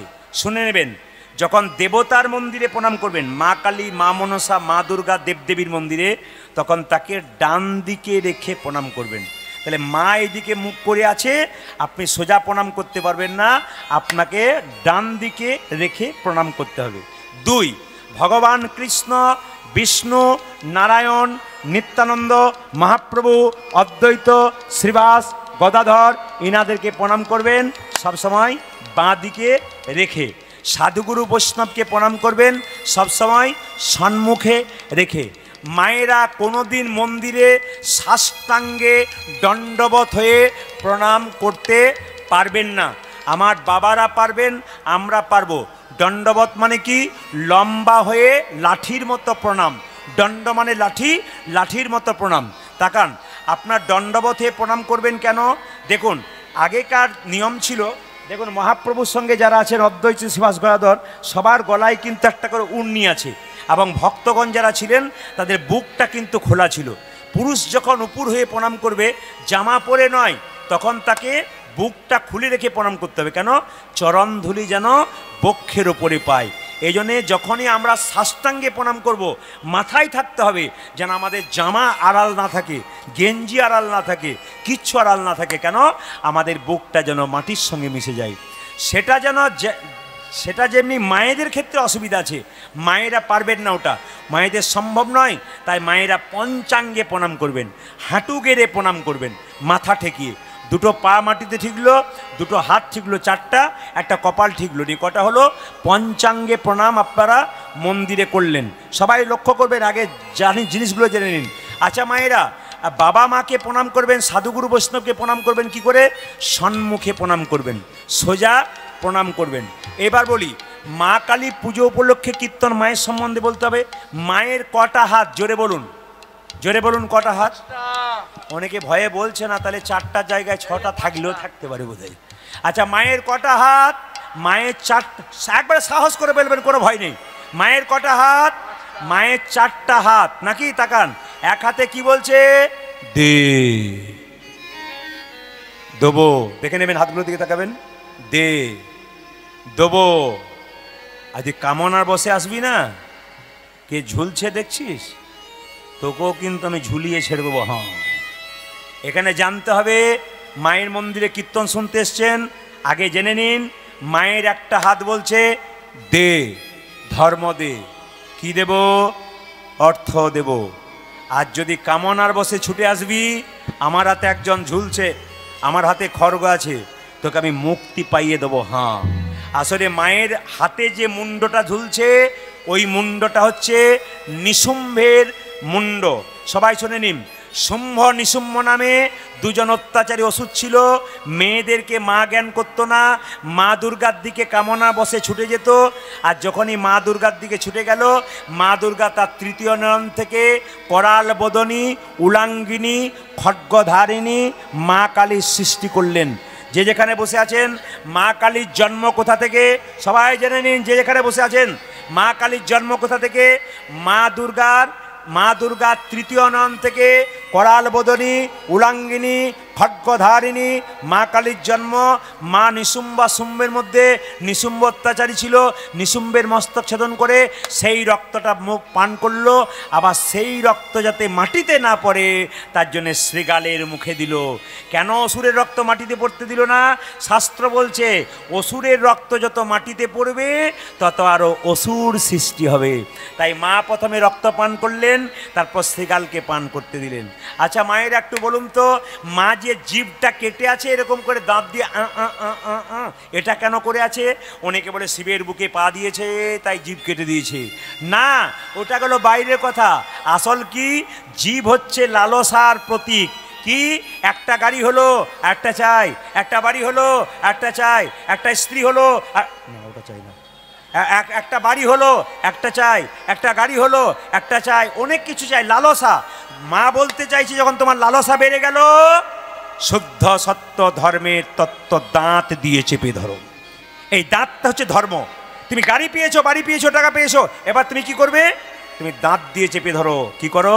যেন লালসা তোমার না বাড়ে, ধর্ম দিয়ে চেপে ধরো। তোমার যখন পাওয়া হয়ে গেছে এবার তুমি ধর্ম করো, তোমার লাভ আছে। আচ্ছা মায়েরা এইদিকে এইদিকে এইদিকে, মা কালীর চরণতলে যে পড়ে আছে উনিকে জোরে বলুন, উনিকে জোরে বলুন। শিব ঠাকুর, তাই তো? আচ্ছা শিবের সঙ্গে মা কালীর কি সম্পর্ক? শ্বশুর না ভাসুর? জোরে বলুন। ভাসুর। কোনটা বলুন? ভাসুর? হ্যাঁ কি বলুন? বলছে শ্বশুর।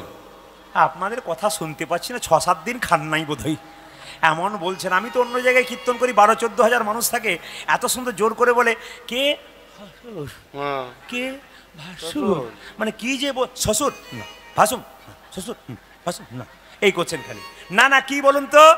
আরে বাবা, স্বামী স্বামী, মা কালী মা দুর্গার স্বামী যদি শিব হয়, তাহলে মা দুর্গার তৃতীয় নাম থেকে যদি মা কালীর জন্ম হয়, তার স্বামী কে হওয়া দরকার?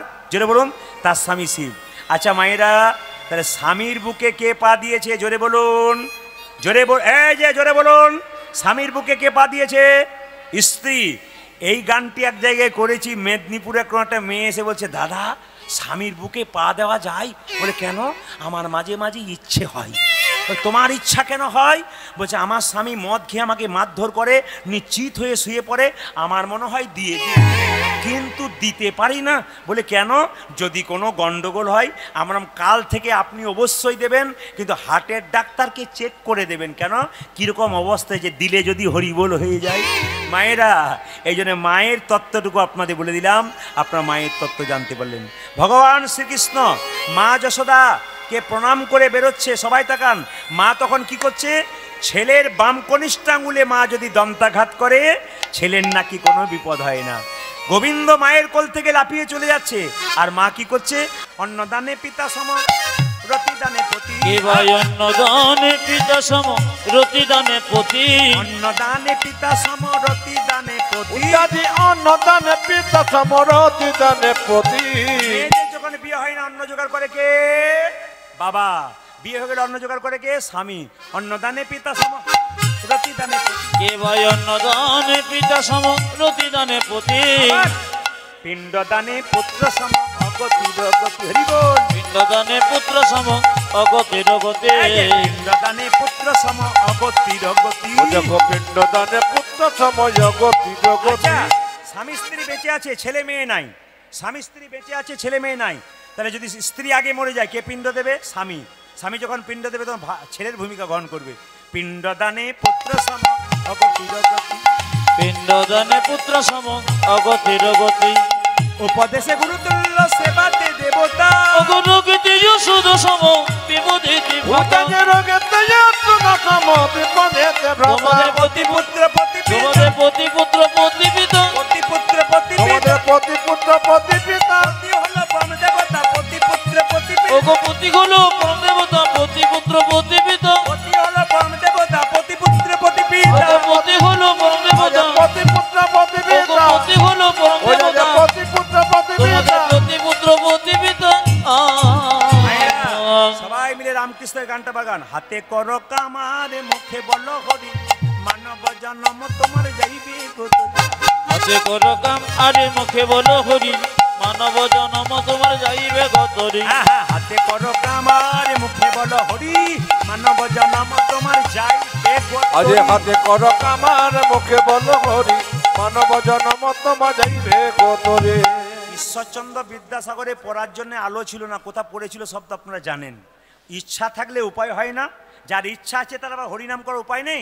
রামকৃষ্ণদেব বলছে এক কাজ করো না, ঝাঁট দেবে আর হরিনাম করবে। কিরকম? হরে কৃষ্ণ কৃষ্ণ কৃষ্ণ হরে হরে, হরে রাম রাম রাম উলধ্বনি। জপ হরে কৃষ্ণ কৃষ্ণ কৃষ্ণ হরে হরে, হরে রাম রাম রাম হরে হরে। হরে কৃষ্ণ কৃষ্ণ কৃষ্ণ হরে হরে, হরে রাম রাম রাম হরে হরে। হরে কৃষ্ণ কৃষ্ণ কৃষ্ণ হরে হরে, হরে রাম রাম রাম হরে হরে। হাতে করো কামারে মুখে বলো হরি মানব জনম তোমার যাইবে গোতরি। হাতে করো কাম আরে মুখে বলো হরি মানব জনম তোমার যাইবে গোতরি। সংসারে থেকে ভগবানকে পাওয়া যায়, সংসারের বাইরে পাওয়া যায় না। একদিন নারদ মুনি ভগবানকে প্রশ্ন করলেন, প্রভু তোমার সবচাইতে বড় ভক্তকে? ভগবান বলছে, নারদ সংসারে থেকে যেটাকে সে বড় ভক্ত। নারদ বলছে, আমি দিন নাই রাত নাই নান নান করে মরি, আমি বড় ভক্ত হলাম না কেন? ভগবান বলছে, নারদ দেখবে প্রমাণ? বলে হ্যাঁ। নারদকে এক বাটি সর্ষের তেল দিয়েছে, কানায় কানায় পরিপূর্ণ। বলে 50 হাত যাবে, 50 হাত আসবে, এক ফোঁটা তেল যেন না পড়ে। নারদ কাঁপতে কাঁপতে 50 হাত গেছে, 50 হাত এসছে। প্রভু 50 হাত গেলাম, 50 হাত এলাম, এক ফোঁটা তেল পড়েনি। ভগবান বলছে, নারদ তুমি যে 50 হাত গেলে, 50 হাত এলে, আমার কথা কবার বলেছিলে? বলছে, এক বাটি তেলের কথা ভাবতে ভাবতে তোমার কথা ভুলে গিয়েছিলাম। তুমি তো এক বাটি তেলের কথা ভাবতে ভাবতে আমার কথা ভুলে গিয়েছিলে। একজন সংসারী ভক্ত তেলের কথা পাবে, ডালের কথা পাবে, চালের কথা পাবে, তারপর আমার কথা পাবে। তাহলে তাহলে হাতে করো কামারে মুখে বলো হরি মানব জনম তোমার যাইবে গোতরি। হাতে করো কাম আরে মুখে বলো হরি মানব জনম তোমার যাইবে গোতরি। হ্যাঁ হ্যাঁ, হাতে করো কামারে মুখে বলো হরি মানব জনম তোমার যাইবে গোতরি। ওজা যে হাতে কর কামার মুখে বলো হরি মানব জনম তোমা যাইবে গোতরে। রামকৃষ্ণদেব বলছে, মায়েদের ভগবান ভজনা চিড়িয়াউলি চিড়ে ভানার মতো। একজন মা বাচ্চাকে কোলে করে নিয়ে ঢেকির গর্তে হাত দেয়। মায়েরা ঢেকি দেখেছেন? জোরে বলুন। ঢেকি দেখেছেন? যে গর্ততে পা দেয় তার টেনশন বেশি না যে হাত দেয়, যে পা দেয় তার টেনশন বেশি না যে গর্ততে হাত দেয় তার টেনশন বেশি? জোরে বলুন, জোরে বলুন। যে গর্ততে হাত দেয় তার টেনশন বেশি? আচ্ছা, মেয়ে যদি গর্ততে হাত দেয়, মা যদি পা দেয়, কার টেনশন বেশি? তাহলে উল্টো হয়ে গেল। মায়েরা গর্ততে হাত দেবে যে তার টেনশন বেশি। জোরে বলুন হ্যাঁ না? আচ্ছা বলুন তো, মা না যদি যা হয়, যা যা চেনেন? যা আপনাদের যা নাই বোধ হয় নাকি? যা কি বলবে? তোর যা হবে, তোর যা হবে হোক না কেন। মায়েদের ভগবান ভজনা চিড়িয়াউলি চিড়ে ভরার মতো। বাচ্চাকে স্তনপান করাবে, একদিকে গর্ততে হাতটা রাখবে, একদিকে খরিদ্দারের সঙ্গে কথা বলবে। কালকের 10 আজকে 10 হলো তোমার 20। ছেলেকে দেখবেন, মেয়েকে দেখবেন, স্বামীকে দেখবেন, মন রাখবেন গোবিন্দের চরণে। হাতে কর কামারে মুখে বলো হরি মানব জনম তোমার যাইবে। হাতে করো কাম আরে মুখে বলো হরি মানব জনম তোমার যাইবে গোতরি। হ্যাঁ হ্যাঁ, হাতে কর কামারে মুখে বলো হরি মানব জনম তোমার যাইবে। ওজা হাতে কর কামার মুখে বলো হরি মানব জনম তোমা যাইবে গোতরে। যে যেখানে বসে আছেন মাথায় কাপড়টা নিন, ভগবান শ্রীকৃষ্ণ কালিনাগকে দমন করছে। সবাই একবার ভক্তি ভরে সবাই করজোরে বসুন। এতক্ষণ ধরে আপনারা এত অগণিত ভক্ত বসে আছেন, একবারে সুন্দর করে একনিষ্ঠভাবে আপনাদের ধন্যবাদ জানাই। সবাই মিলে ভগবান শ্রীকৃষ্ণ কি করলেন? কালিনাগকে দমন করবার জন্য যে না কালীদহের জলে ঝাঁপ দিয়েছে, একটা নীল পদ্মের মতো লাগছে। সবাই দর্শন করুন। যেন নীল কমল ভাসিছে, যেন নীল কমল ভাসিছে। কৃষ্ণ যখন কালীদয় হাতে জাপ দিয়েছে, দেখে মনে হচ্ছে নীল পদ্ম। পদকর্তা বলছে যেন নীল কমল ভাসিছে, ও যেন নীল কমল ভাসছে, নীল কমল ভাসিছে, যেন নীল কমল ভাসিছে। কালীদহের জলের মাঝে নীল কমল ভাসিছে। ও যে কালীদহের জলের মাঝে নীল কমল ও যে ভাসছে, কালীদহের জলের মাঝে নীল কমল ভাসিছে। আমার কালীদহে জলের মাঝে নীল কমল ভাসিছে।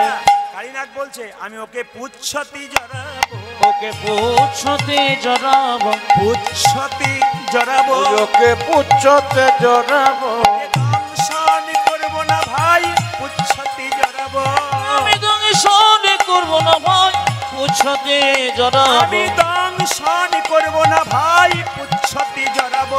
আমি দংশন করবো না ভাই, পুচ্ছতে জড়াবো। নিম পাতাকে যতই মিষ্টি রসে ভেজান ওর তেতো যায় না, কালীয় নাগ মনে মনে ভাবছে, না না, আমার তো স্বভাব ভালোবাসা নয়, আমি দংশনই করব রে, আমি দংশনে করব রে, আমি দংশনই করব রে, ওই আমি দংশন করব রে, সত্যি জড়াবো না, দংশনই করব রে। আমি পুচ্ছতে জড়াবো না, দংশনে করব রে। কৃষ্ণ শরীরটা পাথরের মতো শক্ত করে নিল, আর কালীয় নাগ যে না দংশন করেছে, সঙ্গে সঙ্গে কালীয় নাগের ফণাগুলো ভেঙে গেছে, আর কৃষ্ণ কালীয় নাগের মাথায় চেপে গেছে। এবার পদকর্তা কি বলছে দেখুন, ওগো ফণাতে ফণাতে গমন করি, আজ ফণাতে ফণাতে গমন করি, ফণাতে ফণাতে গমন করি, ও দেখো ফোনাতে ফোনাতে দমন করি, নটবর বেশে দাঁড়ালো হরি, ওগো নটবর বেশে দাঁড়ালো হরি, নটবর বেশে দাঁড়ালো হরি। আজি নটবর বেশি দাঁড়ানো ঘড়ি, কত সভা হয়েছে, দেখো কত সভা হয়েছে, কত সভা